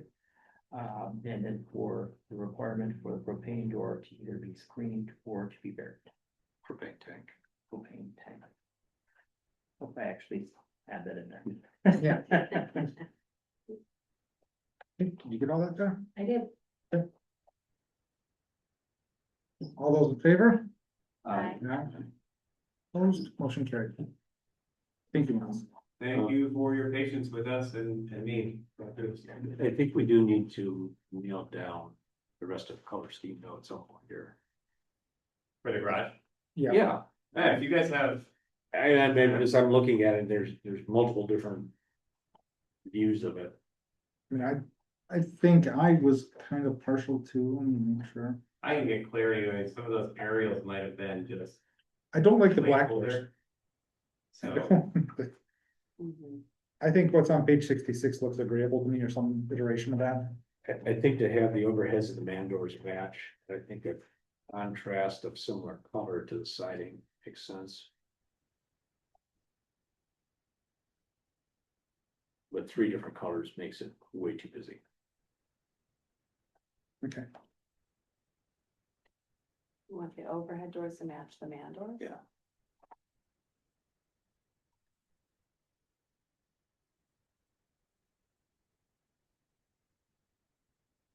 I could go either way on that one. yeah, I'm thinking about places where I've seen that, I can't, off the top of my head, I can't think of a. Where the man doors have matched the overhead, but. I don't have a strong feeling on it. I just, as you look at page 66 where you've got 3 different colors, 4 different colors going on the wall, it's kind of. Okay.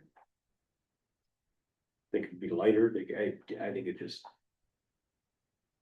The doors contrasting with the siding makes sense. Yeah, The trim, but they do typically match. just so you're not on Pinterest. I just searched pole building. I got images. Um,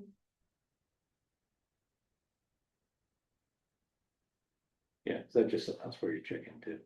yeah, we come back with like a final.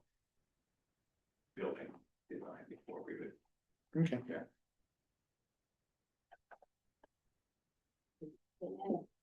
For leading that project. And those ballards are, that's like daffodil yellow. The ones in front. Yeah. That's, I have to say, from the building. That's so the mirrors on the Yeah. Zamboni, you can see them when you back up. I just want to make sure that particular yellow is daffodil yellow. I think butter. Noted. Safety yellow. Mhm. Okay. All right, thank you, Miles. Thank you. Thank you. On to 5C, text amendment with revision discussions. See, Nate, Yes, we have Scott Peniston, on the lines yet, and, he was not able to raise his hand fast enough at the beginning of correspondence, and questions, and he was hoping to, state a few comments regarding fee and lieu parking at some point, if it's possible. Questions or concerns? He just wasn't able to raise his hand quick enough, at the start of our. so I guess what I'd say is we're not gonna have anything definitive come out of this. If we were making a final decision, I'd say, okay, fine, but we're already past that, and I don't wanna take more comments on that at this point. So I would encourage you, Scott, to email that into us and get it in there. We're not making a definitive decision on this at this point, so this will come back again. And you'd have another chance to speak on it. So, That's fair. So I just had one question. As a person who is paying the fee in lieu of parking, how many other properties in Sister Bay are paying that fee? so that's something we can certainly take offline, but I mean, like, even for comments correspondence, that is we hear discussion. I mean, certainly we'll get you, we can get that answer, but it's not a question and answer sort of thing. Totally fair. I just want to put it out there. And just so you guys know, on the Zoom workplace, there is no place to raise your hand. I've gone everywhere looking for it. So just letting you know. All right. Well, thank you, appreciate that. Okay. So, Start off here. yeah, I'll let you go here. All right. So at the last meeting, we visited the text amendments that were potential. We included the accessory dwelling units. We had the automotive body mechanical repair in the B1 district. And we had the fee and lieu parking program. So for the specific action items that were for the ADU, essentially there was specific directions that were provided regarding what we'd be looking for in terms of some ADU code modifications. And then there was some additional research about whether or not some different things could be included as part of the code. Essentially, as part of that specific accessory dwelling unit, I did research some of the different allowables, and really it it is difficult to necessarily incentivize, the requirements that would be associated with it from an administration perspective about whether or not somebody would be residing there versus having it be a short-term rental. But there can be specific restrictions in terms of, the amount of months that somebody can rent it out for a a non-owner occupied ADU. So there is restrictions. Generally, so based on the research, is that there was hesitancy about having specific incentives because that could change in the future unless a specific program was identified to have that be regulated a little bit more. So the ADU language was put into the code based on a different discussion that was discussed at the past meeting. For the automotive body and mechanical repair in the B1 district, that was identified as having to require some additional special zoning code language performance standards that be associated with it. That would be generally regarding noise, volatile chemicals, dust, outdoor vehicle storage, then anything that would be, requiring any specific conditions that be associated with compatibility with the district. So as part of that, within a B1 district, they did include some proposed language that would be identified as part of it. Anything that would be, kind of a fill-in space is listed, as a highlighted area. And then the last one was fee in lieu of parking, which we generally decided we'd be looking at the framework. Generally, it's a pretty complicated framework, and there does need to be some additional time to collect some real world data as part of this. So generally, I left this one out as part of the discussion, but we'd be having some additional discussions in the future where we can show some of the real world data as part of it. So the primary discussion points would be the auto body discussion, and then for the accessory dwelling units. Then I just wanted to make a note that we do have on the agenda as well, just regarding the development agreement standard as part of it. It was discussed about whether or not what the timeline should be for having the requirement for an executed development agreement before it becomes null. That's specifically listed within the zoning code. So if there was any changes as part of it for the requirement of when it would actually need to be executed, that would be something that would be part of any proposed zoning code changes as well. And then what's included as an attachment would be the version, that would be the red line version of the zoning code. You mean like the included document? Yes. Okay, so one thing I mentioned to Ben today is when we're going through code like this, we shouldn't be getting the entire code. We should only be getting the relevant changes piece, and a little bit overshoot is fine. I mean, because sometimes it goes into adjoining code, but this is a lot to sift through to get through this. So that's something I've already mentioned to Ben. So I think that what would be helpful, Ben, is if we go to the relevant pages on here and then just discuss the pages where we've got the red line. So if you want to go to. So for the B1 district, we're talking about page 114. If we're talking about. Let's start there. Okay. Did everybody find the red lines on 114?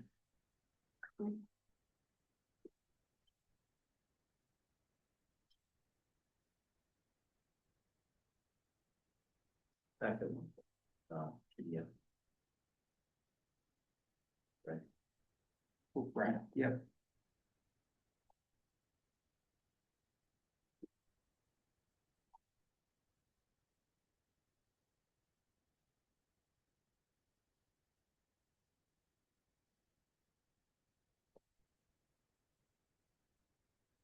Okay. So are you just looking for if the rules seem comprehensive and Yeah, that highlighted number of outdoor vehicles? yeah, so this concerns, if you think it matches what we were trying to. Yeah, so there was just some general discussion, just, on a very high level, and this was just something in terms of some additional research of some special district conditions specifically for that permitted use that could be imposed. but certainly it's up for discussion about if anything would be modified, included, removed. So I've got a couple of recommendations in what you've redlined here, but at a higher level, I'm having a really hard time seeing business like this fit into just B1 anywhere. And the reason I say that, I'm wondering if this shouldn't go into the conditional use section, so there's some view that's a little more careful. For instance, somebody that maybe has a residential property that they bought 40 years ago, before we had all these zoning changes, wasn't envisioning having a repair shop in their backyard or side yard. We do have a number of areas in the B1 where it's adjacent to other businesses, would be more appropriate. Even some of the rental units, that type of thing. So I'm just wondering, and I'm not opening this up just so people can help me think through this of, making a conditional use, there's some review and there's some input from adjacent property owners if something is proposed. I like in general, Ben, how you went through and addressed a lot of what we talked about. I think there's a couple other parts of our code that may impact it also that should probably be listed. But I can deal with those as a single conversation. I mean, conditional uses are not what they once were.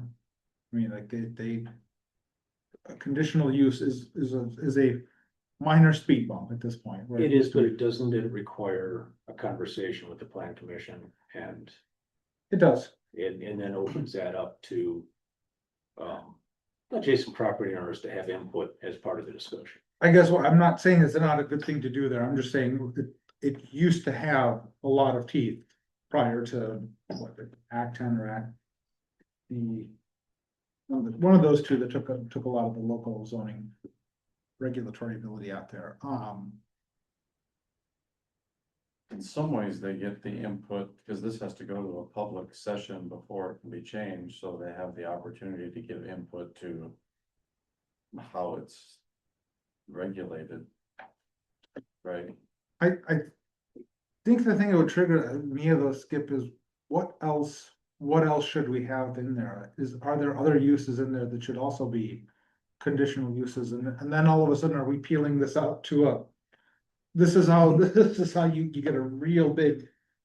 And I hear what you're saying, and I did go through the list of uses and say, yeah, there's probably some of these that are grandfathered that don't make sense in a current situation.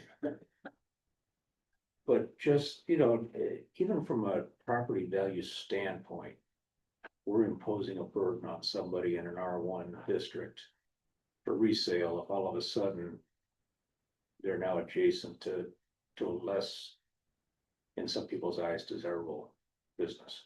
But haven't they always been adjacent to the B1? No, that's what I'm saying. If they've had property for a long time, it was prior to their probably being in a good zoning. Would imagine that we could get history on there, but I mean, I guess that goes back to the first zoning code that the village had in 71, maybe. Because I think that was the highway corridor is kind of a simple one to put there for business districts. And I think that, to Jerry, to your point, it's been known for a very long time that was going to be a business use. I understand that, and I think that having that communication with the neighbors is good. I point out that on this property, the property that would get impacted by this change particularly. And that's what I'm trying not to just focus on that. I know, but I mean, it does impact it. There's this relevant story to there that the plan commission could not have stopped that Dollar General store from going there. But the community, it was at the village hall. And the community came out there and spoke up. And they actually dissuaded the developer from doing something there. Otherwise, that would have been the Dollar General about 6 or 7 years ago. I think it was. anyway. Are those allowed here technically? Yes, Any franchise retail? you cannot ban a franchise. Okay, sorry. Anyways, That, yeah, no, it's a common, Yeah, common it's a presumption that theory. people make, and it's. Yeah, so I think that actually strengthens your point, Skip, though, about the conditional use, because that does let everybody know what's happening there. yeah, and you've got these residents so on like Glen Lane, South Highland and Cherrywood that really kind of back up to the South Bay Shore Drive commercial corridor. I mean, you probably do have some single family homes that kind of back right up there. And so, you know, in looking at this in bigger pictures, as soon as you move over to where Carroll House or the Eagle Then it's currently is, you're now interacting with other properties that are also commercial.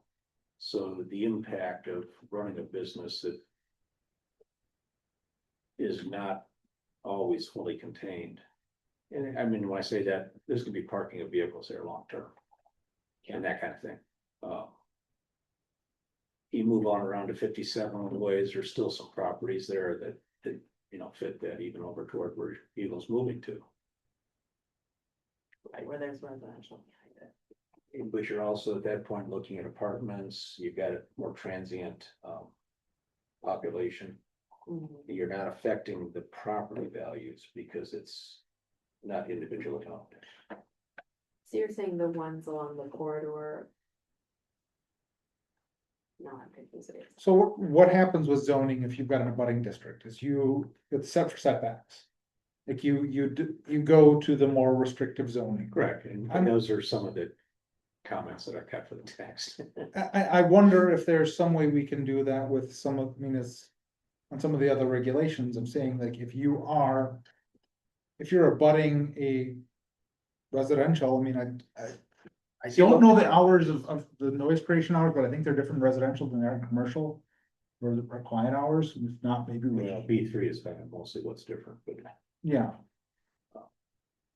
Yeah, so this one, it's for essentially, it'd be closed to the public, or, you know, we'd have quiet hours reported from 9 PM to 7 AM. and I don't want, I'm trying to look at the big picture and not just Mhm. pick on this situation. But yeah, what if you're in one of the ones that is right in front of an R1? And you're doing mechanic work and you're not doing anything wrong, but you have your back garage door open and someone in their backyard can hear that until 8:30, 9 o'clock at night. That would be. I can hear the impact wrench going. Correct, Mhm. yeah, And that's exactly the problem. and that is gonna affect that property owner's values at a resale point. I mean, unfortunately, we don't have a buffer zone, that's usually But how you it's, solve at the this. same token, I mean, I live a mile away from Busby's or a half mile away from Time, and I can hear their music So until. I live Far far enough from that, to to still go. hear going direction, so. I don't think we can necessarily regulate it so that everybody is not disturbed. There will be Well, I'm looking legitimate at it, disturbing. I'm not looking at just disturbance, but the impact that has on property value. So I'm trying to look at it from the standpoint of our residents that. You know, all of a sudden now their value potentially dropped to resale because of somebody moving in next door. So they pay less in property tax. Good luck to getting that. Crazy to do Now, that. to like the Shopko building or something, there's so many semis going in and out of there, you would never even know it. You're just talking about where it abuts an R1. Correct, and again, that abuts back to apartments. Oh, yeah, I suppose it does. You know, so that's the kind of context that it makes more, has less impact. Makes more sense. Mhm.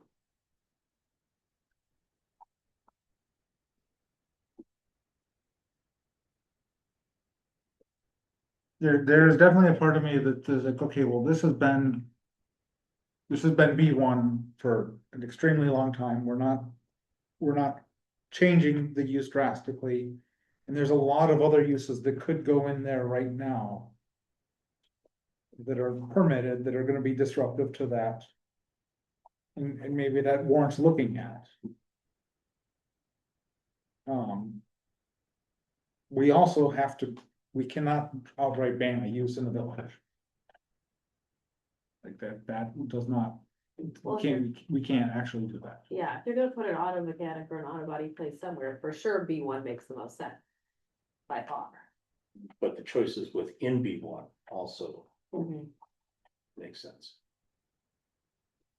I'm not saying it's an easy solution, No, I don't, I'm struggling with it. Putting myself in the seat of those other properties that would be adjacent. and I absolutely appreciate you're looking beyond this one thing, because that's something we absolutely have to do. I just wanted to relate that story about like, okay, well, sometimes letting the neighbors know has the impact that we can't have.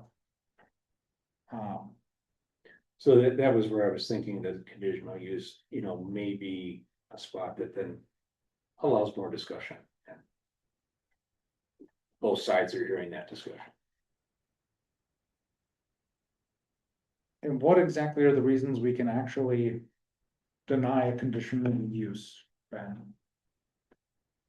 That goes back to safety, Yeah. the definitions of what our responsibilities are. Yeah, so it is specifically laid out as part of it. I mean, really, when we're focusing on it, it's really more, in my mind, a lot about the process of what we're talking about for it. But when we're talking about it for the conditional use, let me just pull up the exact language here. I bring that up because there's a lot of times where people will say, I don't like it and we shouldn't do it for that reason, and that's not. Yeah, that's no, not it's- actually. Yeah, it's certainly not that, but it is something where we would want to follow the specific process. And just on permit 172.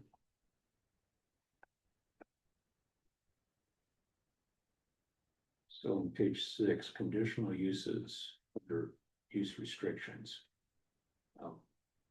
Conditional uses and their accessory uses, there's a spelling error there, require review, public hearing, and approval by plan commission in accordance with provision of 66-1535. That's what I was just about.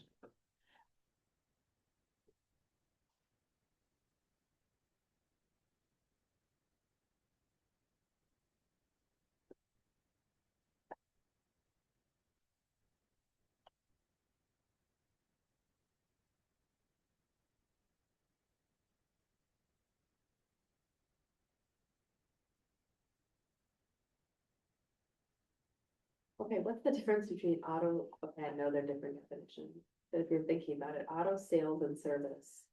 Boat sales and service, so you can fix and service a boat or a car, but you can't have an auto body. Like, They're what's the difference? in what we have now, they're both, I think, tied to sales and service. But I'm saying, if you buy a car, if you could buy a boat down there and then you can bring it back over there and they fix it and service We it. could have a car dealership, service garage would be one also. Right, but how would this be worse than that? You know what I mean? It's. It's still the same service noise. I- I'm just playing This- devil's advocate. This goes I back, don't no, this disagree goes back to with Nate's it. comment that there's other things that Mhm. probably should. So on page 157 of our code is conditional use permit. So decision Then I end up criteria, saying, let's. yeah, so the decision criteria would be for compatibility, health and safety, consistency with the comprehensive plan, importance of services to the community, and the neighborhood protections, and then each of those has, a specific definition of what we're talking about when listed as a header there. And then obviously conformance with other requirements of the chapter as well. But, is it compatible? Does it protect health and safety? Is it consistent with our comprehensive plan? Is it provide an important service for the community? Does it protect the neighborhoods that are surrounding? And it checks about 3/4 of the boxes. Mhm. But how?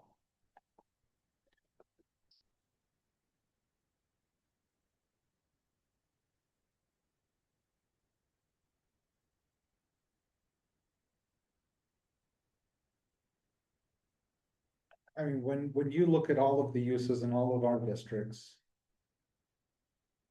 I remember going through this probably 10 years ago, coming up with uses, and it's kind of arbitrary, like, okay, well, we're gonna name these uses, but you're never gonna have an exhaustive list of uses out there. You're gonna miss something. And some were grandfathered, I think, because they currently existed within that district at the time that they may not have otherwise been included. But I think the thing to me, as I was having the conversations with them, you know, in the last year is. Where else should it be other than B1? I think that is really. In. When we're making it a conditional use, what we have an additional fee and then we have to notice it differently. Is that correct, Ben? Yep. Essentially, it just be for a conditional use application required to the public hearing, you know, would have the recommendation. To the board then. But that is just a plan commission. Does that go to the board after the plan commission? See, plan commission, resubmit. Public hearing. Yeah, so it's just for, excuse me, so yeah, just for the public hearing would be for the plan commission then.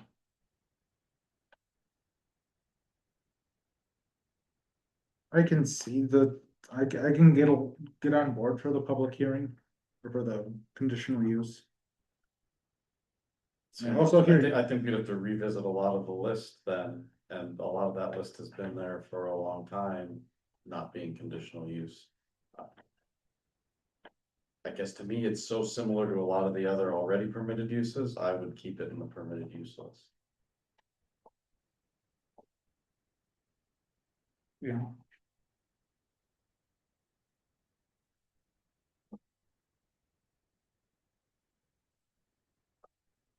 So right now it's in neither. Right. So yeah, I mean, in terms of B1, it's not listed in either. It was proposed initially from the last meeting as being part of the permitted use list. It would be clarified that would be the only district that would be allowable. So it has been proposed to be removed as part of B3, but that wasn't a final decision of the plan commission at the last meeting. We should definitely remove it for B3 and add it somewhere to B1. I think there's consensus that we should add it to B1. It's just how should we add it? We're down to. Yes. Without the ability to restrict. And this is where, once we start peeling apart zoning code, then all of a sudden, we've got it all out on the table. And then we're 6 months, a year down the road, and we're still debating minor nuances, different things, and And I essentially tabling a real business who's trying to do something. yeah. I mean, of the other permitted uses, there's not a lot that have a similar impact on adjacent properties. I mean, I would argue, like Bridget said, auto sales and service and boat sales and service are more or less the same thing. Well, the sales and service was what differentiated this in the codes before. But from a noise and disruption standpoint, I But think the it's same type of work is happening. But generally with a sales and service facility, the work doesn't happen outside. And that's not always the case without limitations on just somewhere that's being serviced. I mean, I used to go up to. Yes, I mean, this verbiage already says will occur entirely within a fully enclosed building. So it is gonna be inside, just like. Well, and those were restrictions we suggested before, so. Right, but I'm saying I think your concern is covered in the red text. My concern is on adjacent property values. And I think my argument is, I don't see this as different than auto sales and service or boat sales and service. Or the impact on adjacent. It looks the same to me. Yeah, I don't fully disagree with you. So I guess as much as I hate to put this on the record and whenever we speak, it's being recorded and it can, and my words have been used against the village in lawsuits. I don't see how they couldn't make an argument that they're auto sales and service. I mean, like it doesn't delineate that's a rather Well, easy argument. Auto sales is the difference, they're not. Sure, but you have one Stick car a for sale, yeah, Sticker on a windshield and, well, it's the same. yeah, I mean, it's. I think that they're trying to respect the spirit of it, but. I don't disagree that we should really consider looking at it in terms of conditional uses. I just think that once we do that. We've got so much else that we've got to tackle that all of a sudden we can't deal with this one issue. And this is where I would come back to saying this is one of those moments where I've come to many times over the years, saying, okay, we need to look at this in totality, we need to. Actually get somebody from the outside to take what we want and put it into a comprehensive code. Because we have made changes that we peeled pieces off and made changes that touch other parts of the code, which is where now you have to read through all of the code and you might run into parking in 7 different places. And that's where to be keeping it as a permitted use like the other things doesn't start to unravel that. Maybe we come back later and do a comprehensive review, but. I think we need to totally redo our zoning code. I think that for now, we should make the change, but commit to making greater changes in the future. That's where I would land on this. We kind of keep saying that. At some point, it will be the future.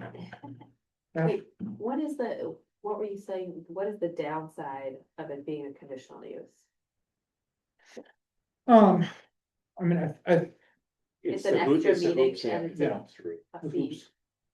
So, yeah, I mean, It's extra hoops and it's not really well differentiated from some of the other items, so it would be easy to become contentious with the hoops by, hey, we've got this car for sale, now we're selling their service and sales, so we don't need to worry about the conditional use and.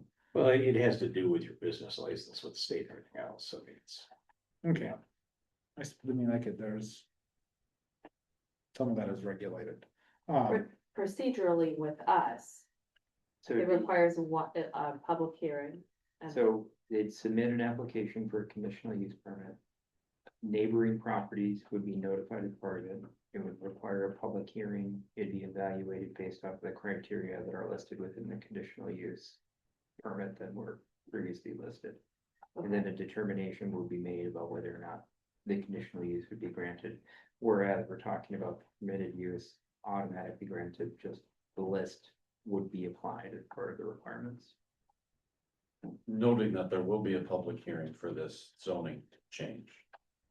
But Yeah, you might Well, not. like, yeah, one know that time it's- versus a, But to me, that kind of covers the case of.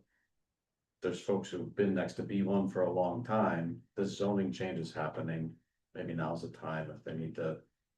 To have their voice heard that they could, and then it becomes a permitted use for the future. The biggest difference to me is that if you don't have your kind of finger on the pulse of what's going on Yeah. here, you might not, totally might not notice. it And you'd be also, like, oh my goodness, and not that your voice may not have mattered, you may not have swung anybody, but at least you would have felt heard. And like you had been noticed, that's the. I That's the totally get benefit what you're of saying, conditional but use. yes, to me, the benefit of having it on conditional list is that. The surrounding property owners are notified, and maybe they don't care at all, maybe it's a big property, it's not gonna bother them, they don't care. But if they do care, at least they're heard.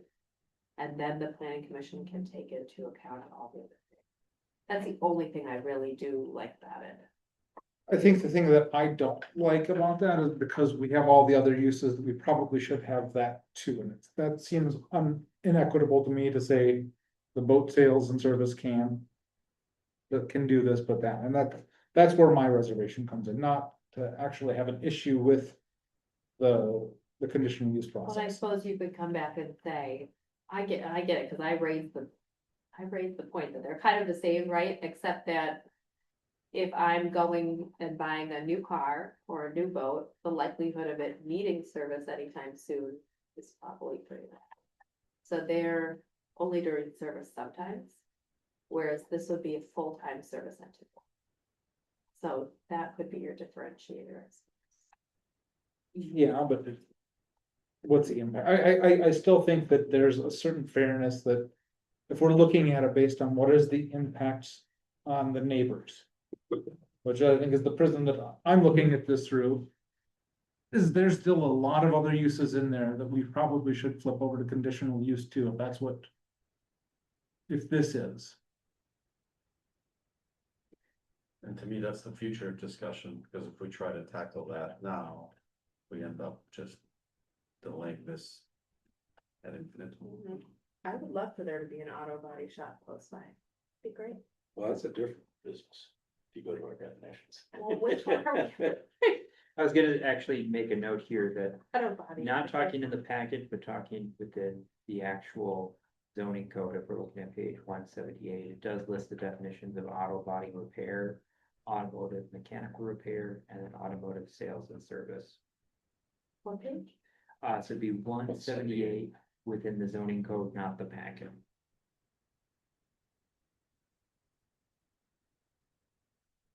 And so all three of these are specifically defined.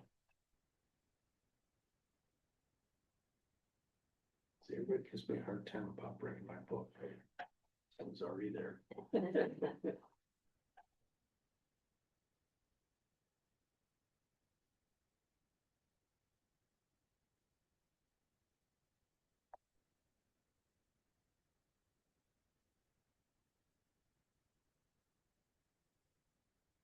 Basically, automotive mechanical repairs, accessory use of all sale and service.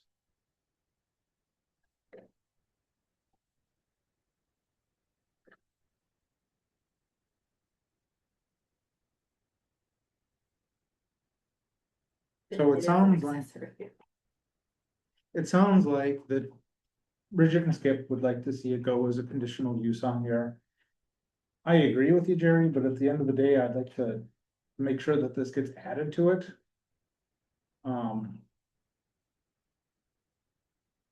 I would be agreeable to putting it on as a conditional use, even though I don't think that it's probably more. It's not taking a look at the big picture as we should. And then when the whole argument of unraveling and then making this into a year-long adventure. For expedience sake, I would agree to have it, if everybody else is in agreement, we've got a majority to have it be a conditional use. Yeah, I think it needs to get approved one way or another so that they can move forward, and if the path forward is conditional use, then I would support it. In Skip's words, this isn't the hill I'm gonna go try. Well, and if, you know, if it's approved as a conditional use, if they choose their property and come in and make the case, you know, and we inform the other owners and stuff, and I'd approve it on the spot. If it's really not like a huge deal to anybody, you know, if it's not one of those tiny lots that where you're really on top of the residential Well, I think you'd be property. surprised on that, like, when you start looking at the setbacks, they're not gonna have a very big footprint. With the driveway restrictions. Right, like if it's highway on one of the slopes. orientation, I, You kind of have to be in a big lot, otherwise you would fit. by the time you enclose your storage area for broken vehicles. So there is general consensus for included as a conditional use, so there's a few changes that would need to be included as part of that special language to identify that. And obviously would be changing where its location is, switching it over to the conditional use. Skip, you had mentioned that you might have some. So there's a couple of things, related to your 7B. Parking of stored vehicles waiting for service should align with section 66,403.5. which that should be parking as well.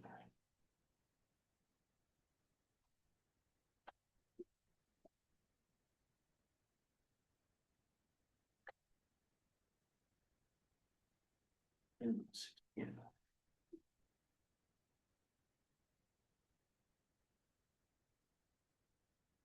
Business parking lots and driveways adjacent to residential zoning district line shall at a minimum provide buffer yards as required by 660303.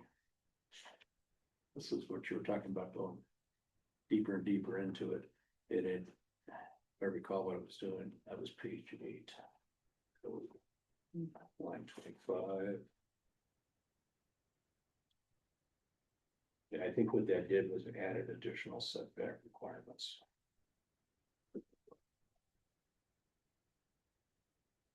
For buffer yards. Buffer yards shall be created and maintained around all business districts, which abut upon residential districts and or are adjacent to limited access arterial streets and highways, but which abut upon residential districts. Planning Commission may also require a buffer yard around business districts. Buffer yard shall be a minimum of 20 feet in width. Shall be in addition to the required street, yard, side yard, and rear yard. Which be proposed entirely planned material, so there's additional 20 feet of setback required between a residential as a buffer.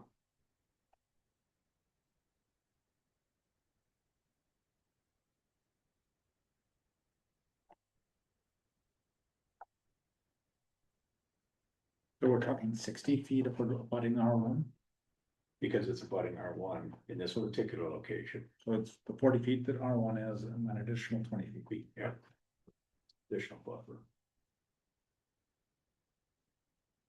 Yeah, but if it backs up to a commercial, it's just the regular. Then it's the regular.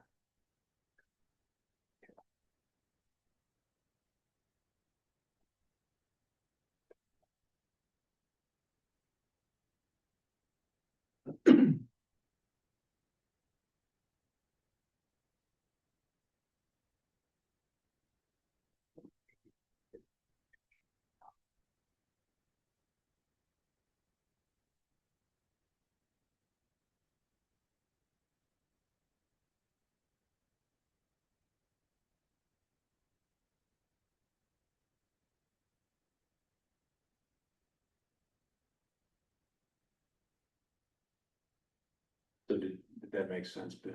Yep. That's what I was saying there. And then for 7E. Which was talking about ventilation. Is referenced into 660802 for air pollution. No person or activity shall emit any fly ash, dust, particulate matter, fumes, vapors, mist, or gases in such quantities that they would constitute a nuisance to surrounding owners.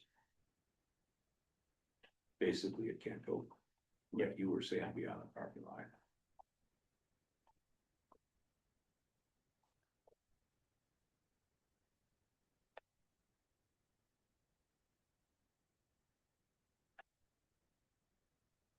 So we just reference those code sections in here, so that, okay. Yeah, that's so what I that was if the other recommending one is that- changes, that this one would automatically change. And this should just be referenced in relation to his restriction on odors. Yeah.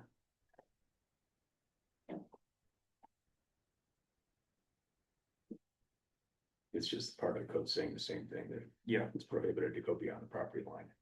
So if you can smell it, it ain't good. Those are the only recommendations I had as adjustments to this. In the future, we'll be a little less pulling our hair out, or that plan commission, because when they make a change to the ordinance, they won't have it an orphaned. It's Segment just providing a good link. Yeah. I mean, we had references to railroad crossings in our code 10 years ago. Anything else for the B1? No, and I think that, going off of this, just to, if they were to stay with that site, I think that they're gonna have some challenges because of parking lot orientation and. Those restrictions of, But that's not changing the section, that would be something. we that's could just do as dealing part with of the code that additional use. exists. I was gonna say, it's just reviewing the application Yeah. as it applies to the code that was generated, but. All right, then if we're moving on, ADU, that section's gonna be in the packet on page 168. So again, just to reiterate, there was specific things that were discussed regarding this, so just I can look at the memo, but I'm just recalling here that there was specific restrictions in having it be for the R4 district. And it would allow for both an attached and detached ADUs. It would be one accessory dwelling unit on a lot, regardless of whether or not it's attached or detached.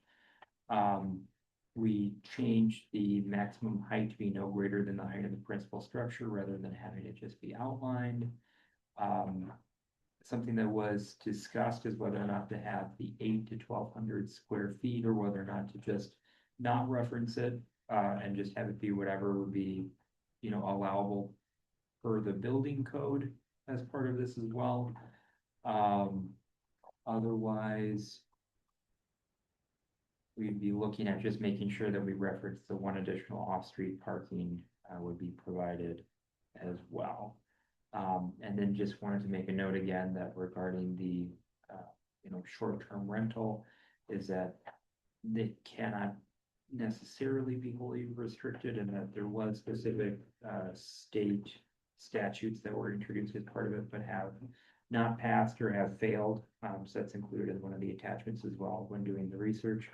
And then just in doing the research in terms of incentivizing, is that it does create somewhat of an administrative burden and isn't necessarily recommended unless there's specific programs that would be in place to essentially, check it on an annual basis of whether or not it's intended for that use. Because once you approve it and you're saying that it's associated with it, it has to be some sort of, administrative mechanism for checking that out. But so essentially, the bottom line is we can't restrict rental. we can not restrict rental directly, but you can have things such as having a specific requirement of having, a certain number of months that, would be owner occupied, for example, versus having it be. So playing devil's advocate, somebody could build an ADU, 800 to 1,200 square feet. They could live in that and Airbnb their primary residence. Yes. If it meets all the other, requirements that are associated with it, yes. I think what would be more of concern is they could have the ADU and they could rent that. Well, I'm just, So, trying to look through, I struggle with opening another door for short-term rentals. ADUs, I totally get the need for them there's, and the benefit of them for family members. there is. So one of the things I do when I'm in the car for an extended time is I generally try and do legal sparring with AI. It's very interesting, it's very effective, and you say, okay, what about this, what about this, and then it completely forgets that there's state statute saying that you've got the right to rent a dwelling unit. Well, I think that there are some ways we could do that. And I would say, if there's 4 new short-term rentals and we get 8 new units in here, we have 8 more people that can actually live here, have the family stay here. Those 4 short-term rentals are unfortunate collateral damage. I don't want them. That's not my goal, but I think that at some point there's a certain level that is just okay. Let's not throw this out. But I also think, saying that, I think there's ways we can get creative. That we can have a defensible way to not entirely prohibit, but limit the blast radius. To make them less. To substantially limit the blast radius on it. And I've got a couple of different ways that I would like to, instead of bringing it to planning commission, I'd like to talk to the village attorney about it before I do that. Because ultimately, my sparring with legal AI is it can be absolutely useless, but, we do have a village attorney and that has helped me bring a lot of ideas to him that I don't think he would have thought of otherwise. So So I would say it's typically size, duration, owner occupancy. Those are generally some of the things that are discussed, but there are some other communities that have similar situations that are larger that also have, some specific requirements in their code as well that hearsay was the incentive of, essentially restricting what the use was. But I mean, one of the concerns I have with the STRs is not the fact that they're rentals. It's what it has done to the housing stock market. The price point. in some of the things, some of the ways this would walk it back, I think there's, It may or may not, but I don't know, because if I'm really an investor and I see a house go for sale and it's got a nice sized backyard, now could I put up an ADU in the backyard and now I've got two rentals in one? That's worth more. You know what I mean? That's my mindset if I'm looking to do something like that. I'm not, but I'm saying, sure, I mean, like you're gonna have. could somebody purchase the property and then have two rentals on one? And I would argue that we should do everything we can to limit that, but I think there's a certain level of risk that I'd be willing to take. It's not just saying, okay, well, hey, let's just let it happen and there's gonna be short-term rentals. That's out here on the spectrum. I don't wanna do that. And just saying, no, we're not gonna do ADUs. That's safe as far as short-term rentals. I don't wanna do that. I'd like to be towards this side of it. and I'm not disagreeing with that. So I'm saying there's value to them. For many people in certain circumstances, Mhm. is it, making sure that they're attached? Because you're probably not gonna be living, I mean, yes, I know some people are Airbnb a bedroom, but, not necessarily here, but in some areas, but an attached ADU is different than having a separate structure on the property. I also think that there's a way we may be able to, without getting too specific, to have the And the owner reality- occupancy have significant impact on it. I think there's ways we may be able to navigate that, because I think that would be that would take care of a lot of the issues. If we can have some hooks that tie into owner occupancy, but it's not super straightforward to make it.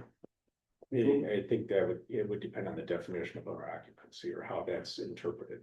You'd have to have it be declared where your declared residences. That's the only way you can have it be meaningful. And then you could still gain that once, but that's a lot for somebody to declare their residency. There's other implications to that for somebody. I don't think people are going to say, I live in Sister Bay, when they don't really to get that benefit. Meaning that the ADU resident has to have permanent residency or just the property. You'd have the property owner to have to, Happen to be a resident. I just wanna make sure I understand. yeah. So for some of them, it's like, 6 months, it would need to be, owner occupied part of it. So is that text that would go here? Or would that be text as part of giving a short-term rental permit for the ADU? That will go here. The restrictions would happen here because a dwelling unit, you have an inherent right to rent out in the state of Wisconsin as of right now, unfortunately. So it would have to go here. So it's not anything where we're specifying specifically for like an ADU STR. It's that it's just what is allowable for an STR, excuse me, what is allowable for an ADU. Yeah, basically, The to build an STR ADU, standalone. you have to be, blah, blah, blah, blah. Correct, yep, and then there was some proposed legislation that could limit it in terms of being an STR, but it did not pass and it did not, it's not anything where it's likely to move forward in the future. So we can't work with that right now. I would say that the three of us on the board are going to have a chance to talk to somebody and ask questions in the next week. We might be able to glean some information from them. So since we can't add that text today, that just gets referred to a future text add. Yeah, Well, we know, like, it's generally what we're talking about in terms of the objectives that we're trying to achieve. I guess the other thing I would like to bring up is ADUs in business districts. You're seeing it as an employee housing benefit? I think it is, but we also, one of the other things I thought about limiting what the impact of this is also limiting the size. Cause I think that if you allowed a ADU in a business district, which is one of the restrictions I thought of for B3 is, okay, it can't be on the ground level and it can't be more than 400 square feet. Just to try and make sure you're not bringing another rental unit, and also, quite honestly, if it's another rental unit in B3, it's not gonna be that big, not the same impact as in residential, but right now, you can't even have a housing unit attached to the, is it auxiliary use? B1 you can. I think the other business districts, the transition. I don't think in B3. I don't know, I'm not disagreeing with you. I don't know.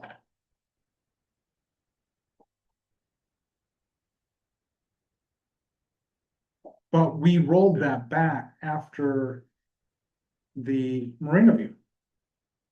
Cause we had written our code in such a way that allowed Marina View to be, to allow residential to be built in business district, which is not what I think that we should have. I think that as long as, But wasn't that done with the requirement of a certain number of units being rentals all the time? that was after the fact, what we did after the fact, that was, I just okay. remember seeing that.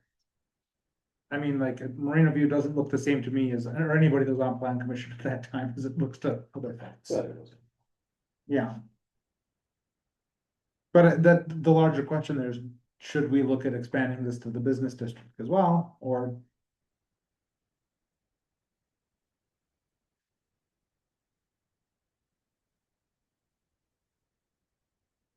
Don't know. I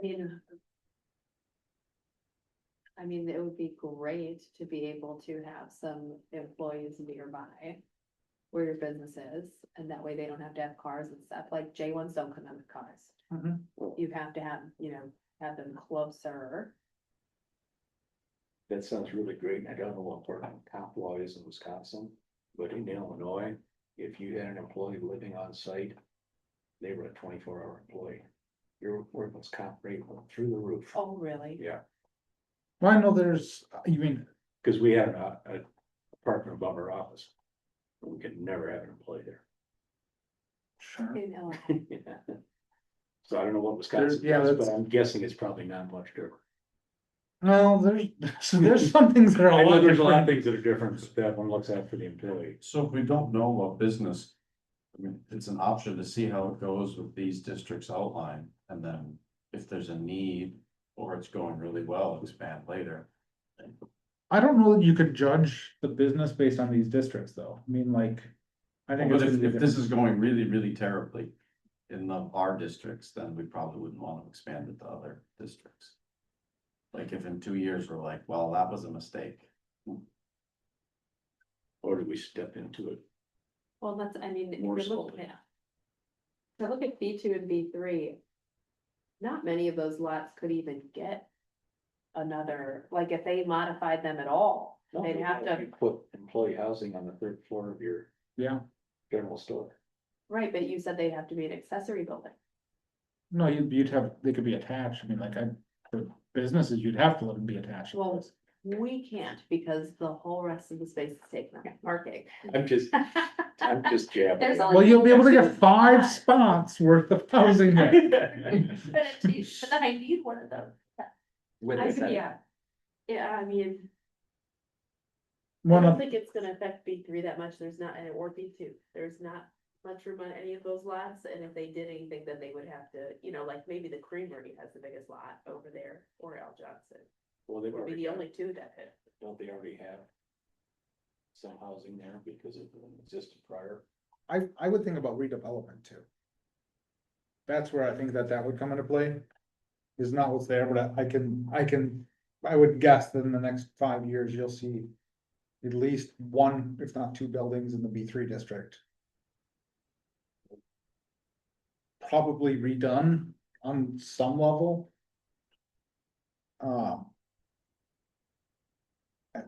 For me, the question of where I thought about it is, looking at the Marina View, what do I wish what was our intention when we let there be housing in the business district? And our thought was always, okay, well,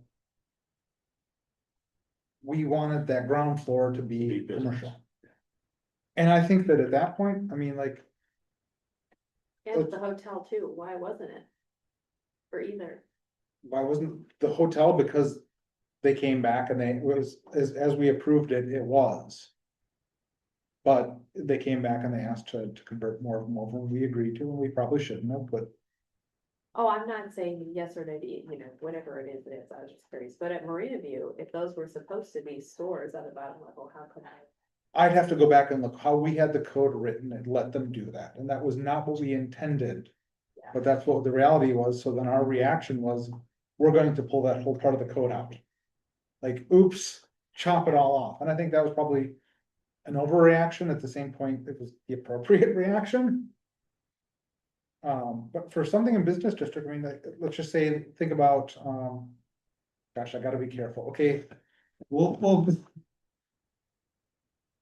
say that somebody, that you're not doing your project there, Bridget, and somebody wanted to put in a retail space there, and they wanted to have the second floor be residential. Sure, like condos up top. Or Yeah, like, housing or whatever. is that functionally, I still think that keeps our business district a business district.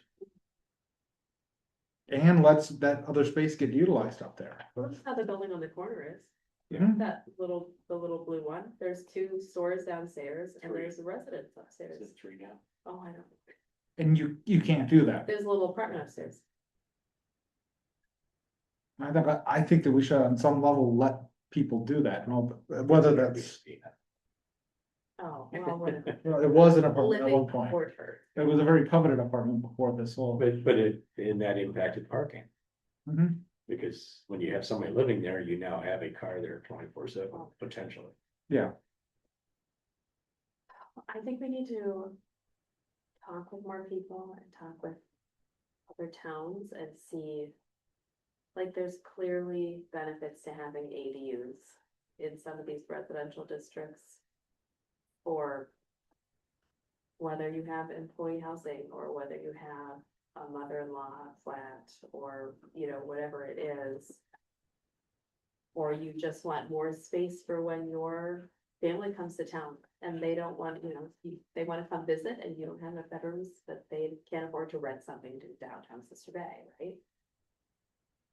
But there's things we're not seeing that I'm afraid are gonna kick us in the butt. And I'm the just reality curious is- what they are. The reality is today that if you have a parent or in-law situation, you can add onto your structure and have space attached.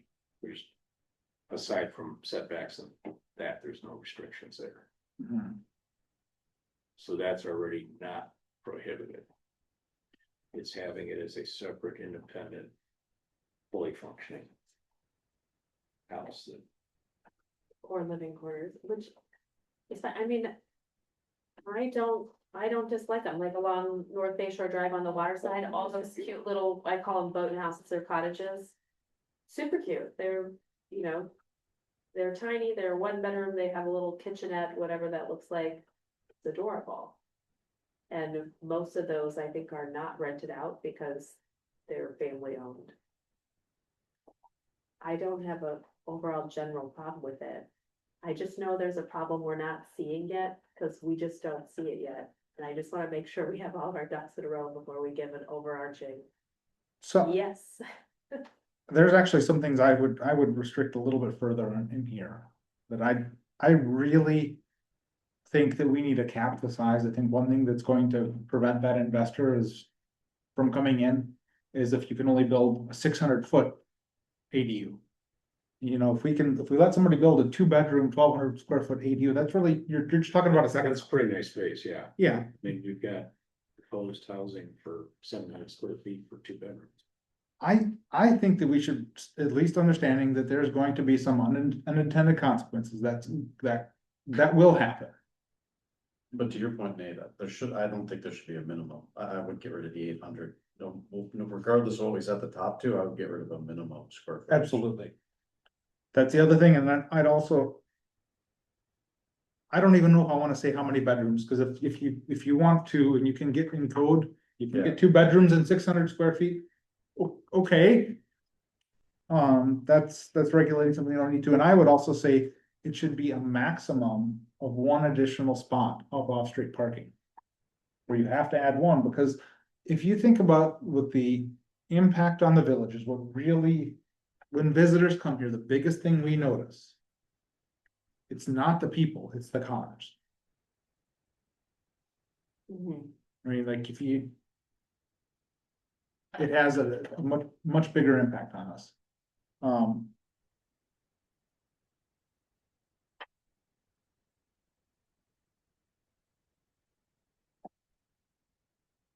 What's an average size bedroom? Can I 15 by comment? 15? Okay.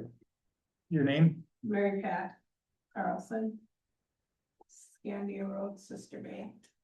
I was here at the last meeting too, and I really hope that you, consider allowing some of these, accessory units, to help retain some of the families that are here. So that it doesn't become another short-term rental. I mean, we're looking at trying to figure out how to live multi-generationally in a house that you really just can't tie another one onto. And we're trying to stay in the community. And I think I've talked to some other people that are in the same aging situation that we're in. And they'd like to stay in Sister Bay. They've been born and raised here. And it's very, very challenging when you have health issues and you can't just all necessarily live in the same house when the house isn't able to be added on to. So I think some of the models that you were looking at in the packet you had last week had some good models to look at. I think there's a way in the residential area to take a look at those and consider the impact it has on some of the local residents. Thank you. I was just doing some calculations on square footage. If you're doing a 1 or 2 bedroom and you're trying to get enough space for a walker or a wheelchair, you're gonna have a tough time doing that in under 1,000 square feet. I wouldn't restrict it to 600. I think you're ruling out some of the people who were looking to help. Does that make sense? I'm looking at it in terms of containing the blast radius on this, of saying, okay, well, like as much as yes, we wanna have 2 bedrooms. That's 2 bedrooms that are then. Gonna be rented out, that could be used against us, and Well, even if you do 1 bedroom. I wouldn't do 6, I would do at least 800, otherwise you're not gonna have enough room for somebody to maneuver around. the number I was looking at, I came up with some basic searching on the internet, was that 900 square feet, you can actually turn into a 2 bedroom, it's very tight, but you can do it. It's incredibly tight, but it's, With wheelchair accessibility, no, No, because when you start looking at 3-foot doorways and other. yeah, which I think is what Radiuses. I was Bridget gonna say, stuff I'm is looking bigger. at minimum square footage for what I would make a bedroom for my parents. Right, or anybody with a walker to clear the sides of a bed, a queen bed. Minimum, I'm making that room 15 by 15, where they're not gonna be able to walk all the way around all sides of the bed. so, In a bathroom, you need at least 80 square feet to get a walker in and out comfortably. I mean, these are just a kitchen, 200 square feet to be able to get around and maneuver if you're using an assistant, you know what I mean? Yeah, the turn I radius. don't, grow yeah. significantly. I just don't want to, I don't wanna be too hasty in choosing a number on a maximum square footage, I mean, and to discount the people it's supposed to help. these are good numbers to talk with a builder on. Right. because Yes, but what that would actually look like. And if you, okay, and here's the other scenario I brought up last time, if you're gonna do it. We have come in and we've had a single parent ask to rent from us. Because they can't afford to buy a house here, so it's 1 parent and 2 kids. They need 2 bedrooms. You're not gonna have mom and 2 kids in the same bed. So that would be another scenario where I see them living at, you know, grandma and grandpa own the primary house. They want their own space, that would be a great thing for an ADU, in my opinion. But you don't wanna. I understand that we don't want it to be an STR problem, but if you're gonna benefit the people you're looking to benefit. I wouldn't have it be under 800 square feet, and I wouldn't have it be limited to one bedroom. Cause then you knock out a whole section of people that we could really benefit. I'm just saying. I hear what you're saying. I think that we should probably look at some floor plans to see what Yeah. that actually looks like, cause I think that could. Yeah. Let me make one more comment. Okay, Considering my situation. We would almost need to have two separate bedrooms because of the health issues.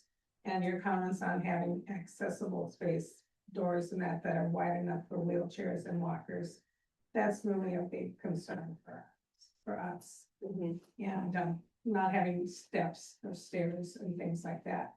So there's, you know, if you define it to just one bedroom, that's gonna be very challenging for anybody that's taking care of aging parents. I mean, if you've ever lived with aging parents, you know, you need a little bit of space. Mhm. And fortunately for me, I was able to care for both my in-laws and my parents, and it was hard to juggle it all, but it was more easier when we had adequate space. Right. I'm just trying to mitigate some of the other issues that could happen there. But I hear what you're saying is, yes, we have to, if we're not solving the problem, then what are we doing this for? Right. Let's come back to your earlier point, Nate. If we focus all of our time on trying to prevent the thing we don't wanna happen, we end up inadvertently preventing the thing we actually want to happen. Yeah. That I'd rather err on the side of benefiting the people who wanna benefit than avoiding the short-term rental boogeyman. Not that it causes real problems. It's not imaginary like the boogeyman. Yeah. No, it's not, but it doesn't cause, it's not, It just has impacts. it hasn't, yeah. For sure, yeah. Well, and if you wanna get employee housing down there for some of these businesses too. Putting two grown employees in the same, you know. It's nicer when you have your own bedrooms. I would tell you that there's a lot of people up here that are living in shared Very space. close quarters, totally, It's yep. essentially twelve. We have some with. With separate bedroom, you know, they're not big at all, they're very tiny, but the fact that they can close their own bedroom door is a big deal. And then, Yeah, it's different than a lot of. Yeah. Folks. so, So for this one. What are our next steps on? I think we continue the discussion as Nate recommended this next week. Yeah, I think Jared will have a chance to talk to. I'll probably talk to the village attorney, but we'll have a chance to ask some other questions to see what it is, and I think that it's important that we also may have a closed session item about this, because some of this is going to be about risk tolerance, because something we do. May raise some ire with somebody to the point where they sue the village. And I'm not afraid of that, I just don't want to do it for something that's not intelligent. Yeah. I don't wanna do it to not solve the problem, too. So I I think, think we gave some feedback on this and some changes we'd like to see. We've got some opens that it sounds like you'll have some conversations. Yeah. To help fill in the rest, and we're generally headed in a direction for how can we allow this in a way that. Benefits the village with minimal downside, yes, or minimizes the downside. and I'm also hearing consensus that let's not deal with business right now. Let's just stick with this one and then we Yeah, can, let's step into. Doesn't make it too big of a bite to. sure. And then when we talk about this again, we'll also look at some floor plans. Maybe something, if we can each come up with a floor plan, that also helps. because Well, I mean, sometimes we've already got examples from what was presented to us before on some minimum square footage models. Yeah, I was saying, I just literally Googled it and I've got a whole bunch of them. and exactly there's- how many square feet they And are. I and think all Bridget that. has a really good point of when we look at those models, make sure they are wheelchair accessible.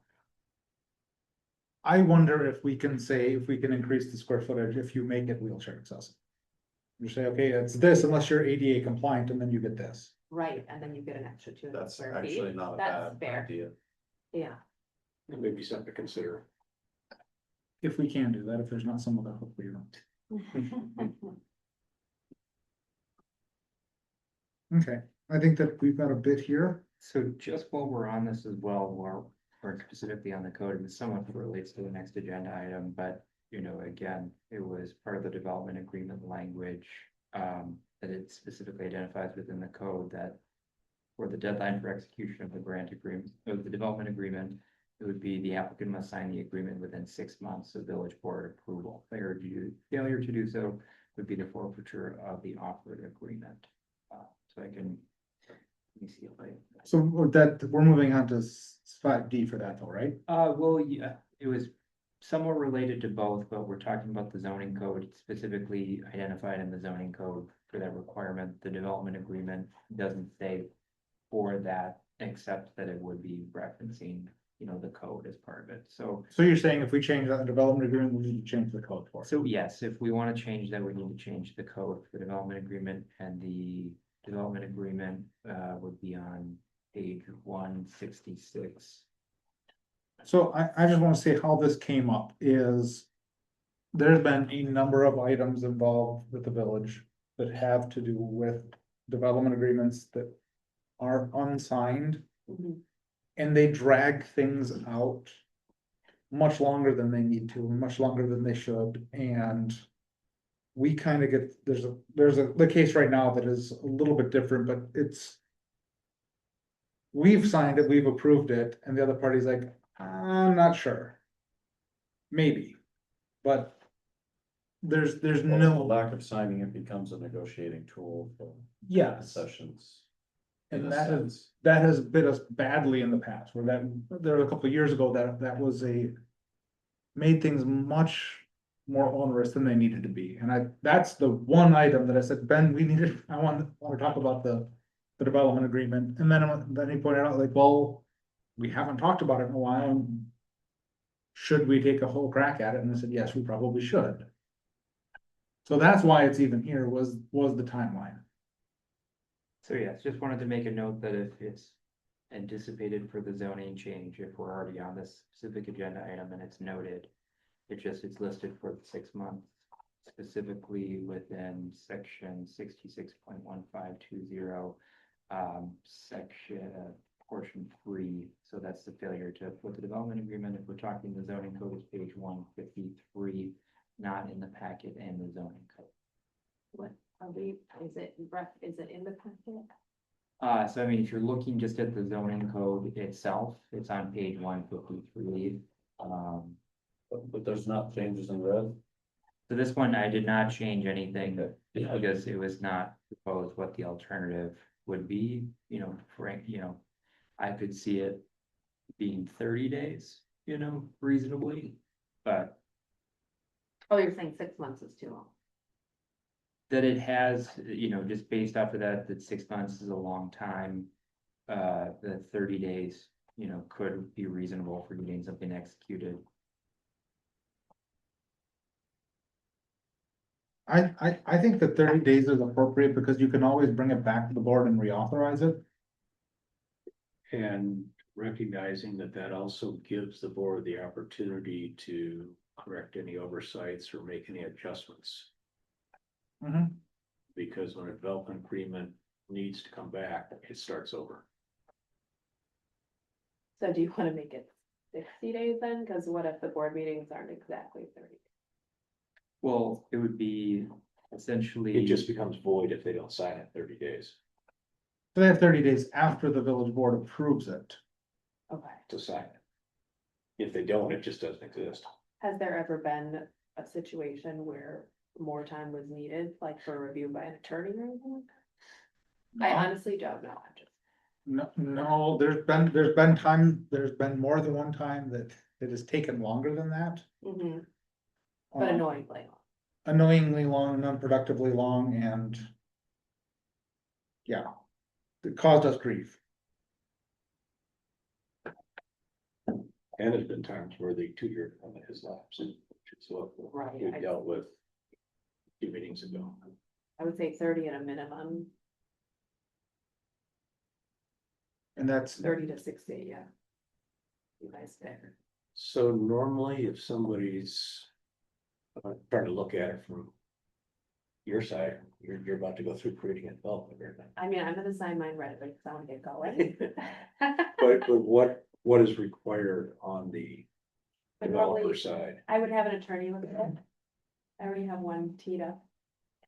but you'll have them look at it Often, before. You come, I mean, like, we will give you the, Hopefully in enough time to have it reviewed before the meeting, yeah.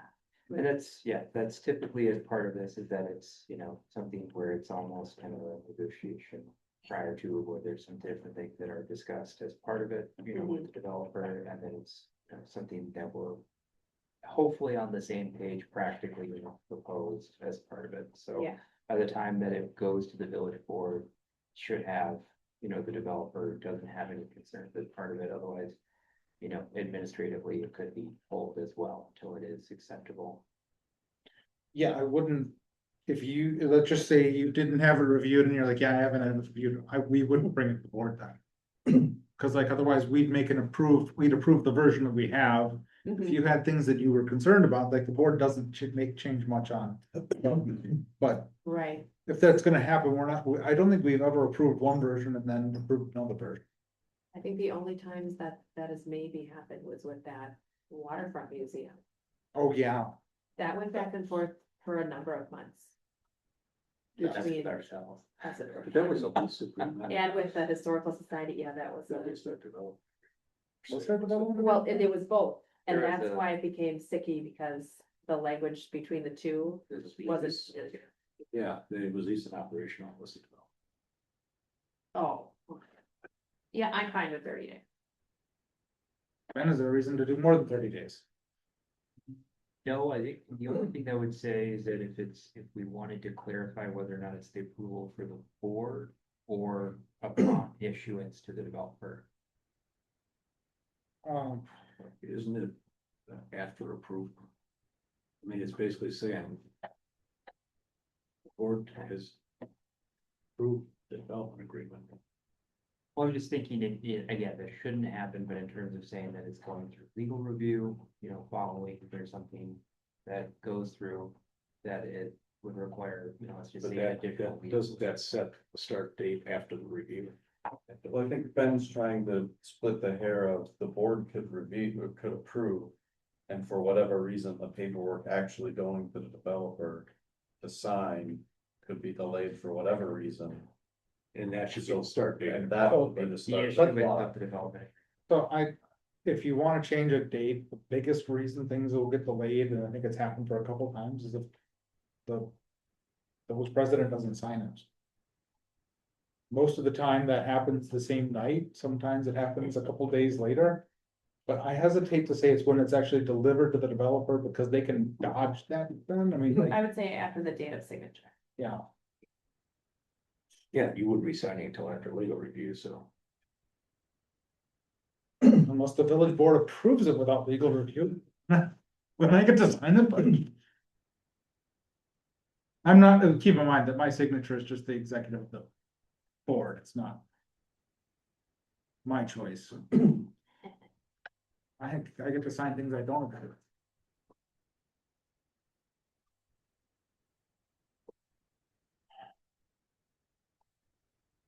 Split in 45 days, I'm trying to think where else development agreements would come into play. I thought I remembered something related to telecommunication stuff. But the developer could still, they'd have to say, yes, I wanna do it, or no, they'd have to say, yes, I wanna do it within. 30 days, they'd have to enter into it, and then they still have, 2 years to to do it, execute, so. but it floating out there is, yeah. The only time that would maybe get sticky is what if they didn't sign it within 30 days? And it was like 32 days, does it have to go back to the board for reapproval the next month? Yeah, they could potentially be at 3 months off then. Because you'd have just missed the next board So meeting. does 45 days make sense then? Gives you a buffer for a bunch of these scenarios, yeah, that sounds fair. I like 45 a lot, but I like 6 months. So, yeah, I think that's an improvement. But I also think it's from a date of execution, date of signature. Well, in this day and age of electronic transfer, it's not like they don't have a copy of it after it's signed. And Yeah. do you see anywhere that creates a headache burden on you, Ben, in the office? 45 days, I mean, there are any scenarios that you don't see it working? No, I would just say in terms of if there needs to be like post legal review, is that might be something that would potentially, but I think generally it would be, around a week that we want. And if it's, in excess of 30 days, that'd be fine. I would agree. Generally, we're talking about it, it's for a developer trying to wait it out to see if there's anything additional that's needed or any additional concessions. So I think 45 days is great, and then it also sets greater expectation for developers to come in and actually get it signed. So I would completely agree that 6 months is a very long time, and let's cut it down. And if 30 days is not enough, 45, so it's acceptable. But I can't think of anything that would be a burden on our part, because we have a notary in the office. Everyone is within 2.2 square miles that needs to sign it. And then they can come in. Sarah, to your knowledge, what's the longest something's sat waiting for my signature? Waiting for yours. Yeah. But I think there might have been one time where it was like 3 days. Yeah, not too long. Yeah. Maybe Yeah, there might have been one. may have been out of town. How dare you go on vacation? But that's also something that didn't come from probably didn't come from a board meeting. But then it'd be from date of signature. if you Yeah. count that.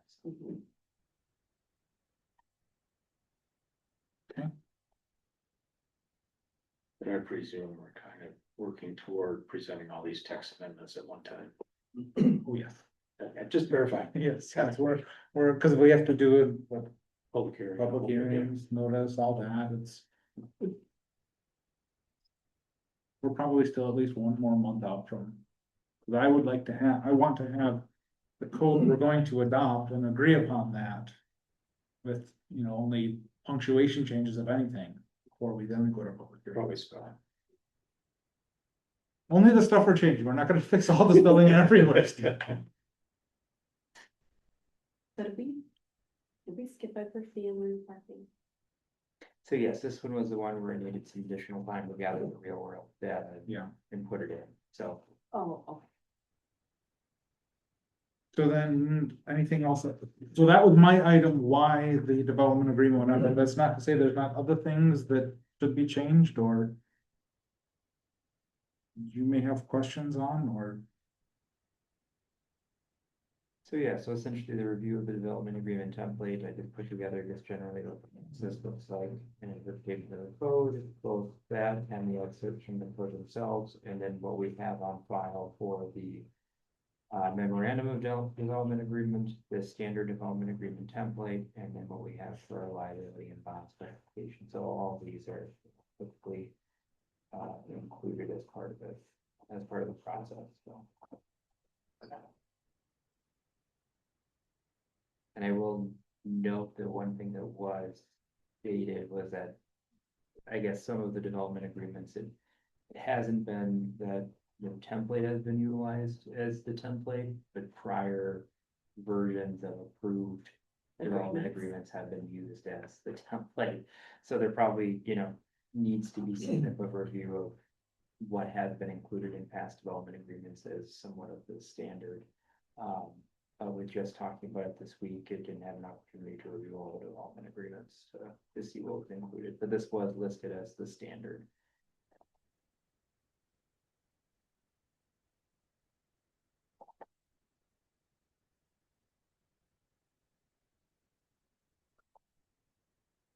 You guys don't have anything else we can, From the developer's standpoint, literally the only thing that wasn't clearly spelled out was that site plan prep. Cause that was I mean, obviously, there's all these things that are in here, insurance and, you know, requirements and general thing, that's all very, I think, clearly spelled out in what's required. That's the only thing I couldn't give an answer for by reading through it.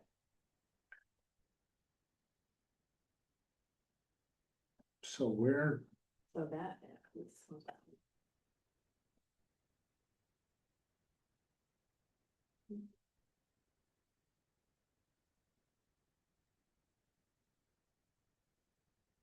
That'd be for no exterior construction, section 16, no use and hours of operation. You have a page, packet page number? Yes, it would be 317.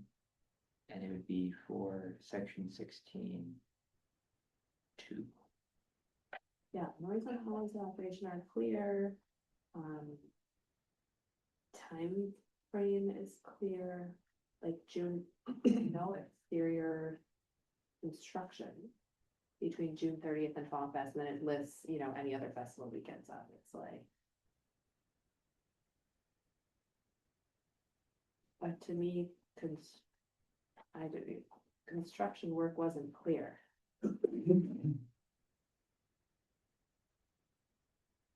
I mean, okay, so here's the other scenario. If I'm not doing any construction on that lot, but we're taking out trees and I have a permit for that. Can you not do that during those months also? you're encumbered by, I mean, like, if you don't have a development agreement, no, you'd be able to. As the code is written, Right, that's what, If because you I have was it. like, Tree removal permit. right, so if I get a tree removal permit, can I do it really quick before I sign its development? you know, like. Well, the change won't go into effect for a while, so the 6 months will be for the development agreement, you'll have plenty of time. You just don't have to sign it yet. Oh my god, it was so funny, then I can't do anything else. Of course, you can't do anything else either. No, I'm not looking for a loophole, I'm looking for a fire. Well, what is our intent for that? Intent is not to have disruption to all the tourists. I assume. I mean, so one of the things about what I perceived as the reason is it wasn't just like the noise, it was also the traffic, the disruption to, That's why I say just Yeah. disruption in general, in what's a really busy area. yeah. Right, but at the end of September and beginning of October, is it real that? You know what I mean? There is some places where we had it where it was, there was a different timeline. You were allowed to do some things between, After Labor Day. After Labor Day. Before Fall Fest. yeah, before Fall Fest, there was Mhm. another. I think it was, you could work during the week. Right, during normal weekday hours. Without excavation equipment of any, you know, no dirt moving at any time. Yeah, I would have to guess it's mostly geared towards not having someone start something really big and then it's sitting half done during Right. Fall Fest. Well, we With couldn't, dirt everywhere. and I know I'm not talking about. All commercial properties, we couldn't do that anyways, because we've already. Agreed to let the SBA use the whole front of our lot, so. And part of that, yeah. I'm just looking, you know, before we sign our development agreement, I was just looking for clarification on that, because it is not clear, and I reached out to Dior and Johnson, because when they built their big store. You know, the one, because I was like, I remember seeing people outside working on it when we were up here during the summer, but it was like. The fascia and the grass, or like no equipment. And yeah, they were basically like plywood at the end of May. Full plywood exterior. And anyway. I think, so. I think it's been kind of zhuzhed in the past. And I don't want that. I just want to know if we can clean up the trees. Well, And maybe I ask for a tree removal permit instead. And can that be separate from the development agreement? Maybe this is a conversation I have off of this meeting. yes. Yeah. For what we, I would like to see is, I don't know how to say it, and I'm hoping you'll help me figure that out, Skip, is I don't wanna see big construction equipment there. That's what I don't wanna see at that time. No, I That's agree. explicitly stated in here as not being allowed to have materials and equipment on site between June 30th and Fall Fest. I mean, that's how they spell it out. But if you're there clear, if you're there doing light work. Or do we just not, I mean, like, I understand the ambiguity you're finding, Bridget, but I don't. I don't know that we're gonna answer that question here. I think I am going to go for a tree removal. Meeting. Okay. Everything else in the See development what else is agreement. required in that tree removal. Well, in any case, you'll sign the old development agreement, because we won't, unless we, Yeah, I was gonna, yeah. I didn't see anything else crazy in it. It's pretty standard. okay. And I did read through the whole. So then I guess what I'm hearing you say, Ben, is that we don't really need to change the development agreement, we need to change the code. Correct, yeah. I mean, if that's the only issue that was really identified, but if this standard template that we have meets what's the intent that we're trying to reach for any construction, I think it's fine that we're good with that, and we could just have it be proposed as part of the zoning changes for the 45 days. All right. Then on to 6 zoning permit log, which. You got to us this morning? Yes, there's a huge issues in terms of getting the attachment for the PDF, I guess. It always seemed to be between meetings when it was sent, and in any case, it was sent over for this morning then. I intended to be Friday for the attachment, but let me know if you have any questions. So then we've had one that we've not talked about here. So that one, if we're talking, Dr. Lemieux and Westwood Drive, it's a zoning application. That's the only one that, the other two we already talked about. at the Okay. meeting. yes. Okay. And I think, I just need to pull it up, it's running a little bit slow. I was just curious, just wanted to understand that that was really all of the permits we've got. So you already talked about the Adam and Richard White permit, and we have already talked about the Friends of Sister Bay Ice Rink. Yes, I'm just pulling up the most recent. And you, on that, accessory structure, you verified all setbacks and everything. Yes.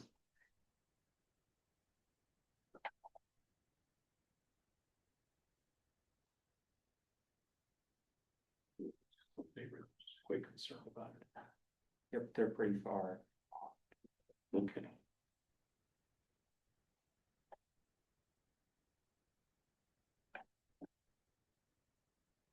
Yep, that was it though. Okay.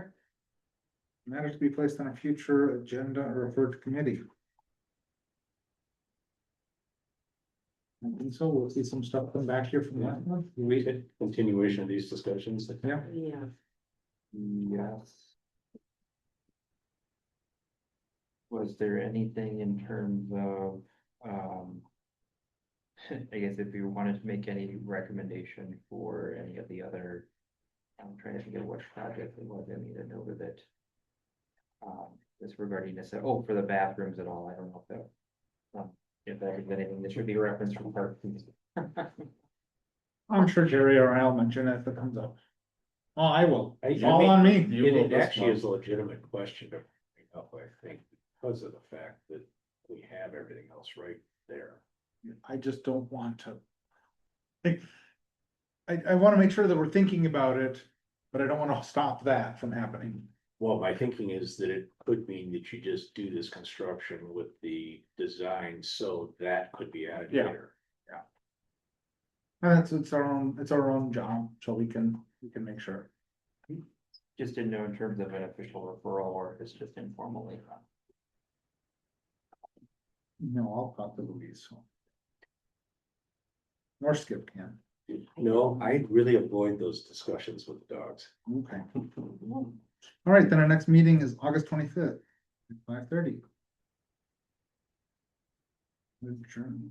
A motion to adjourn would be in order. So Motion by Ivan, second by Aaron's. All those in favor? All right, opposed, we're adjourned, thank you.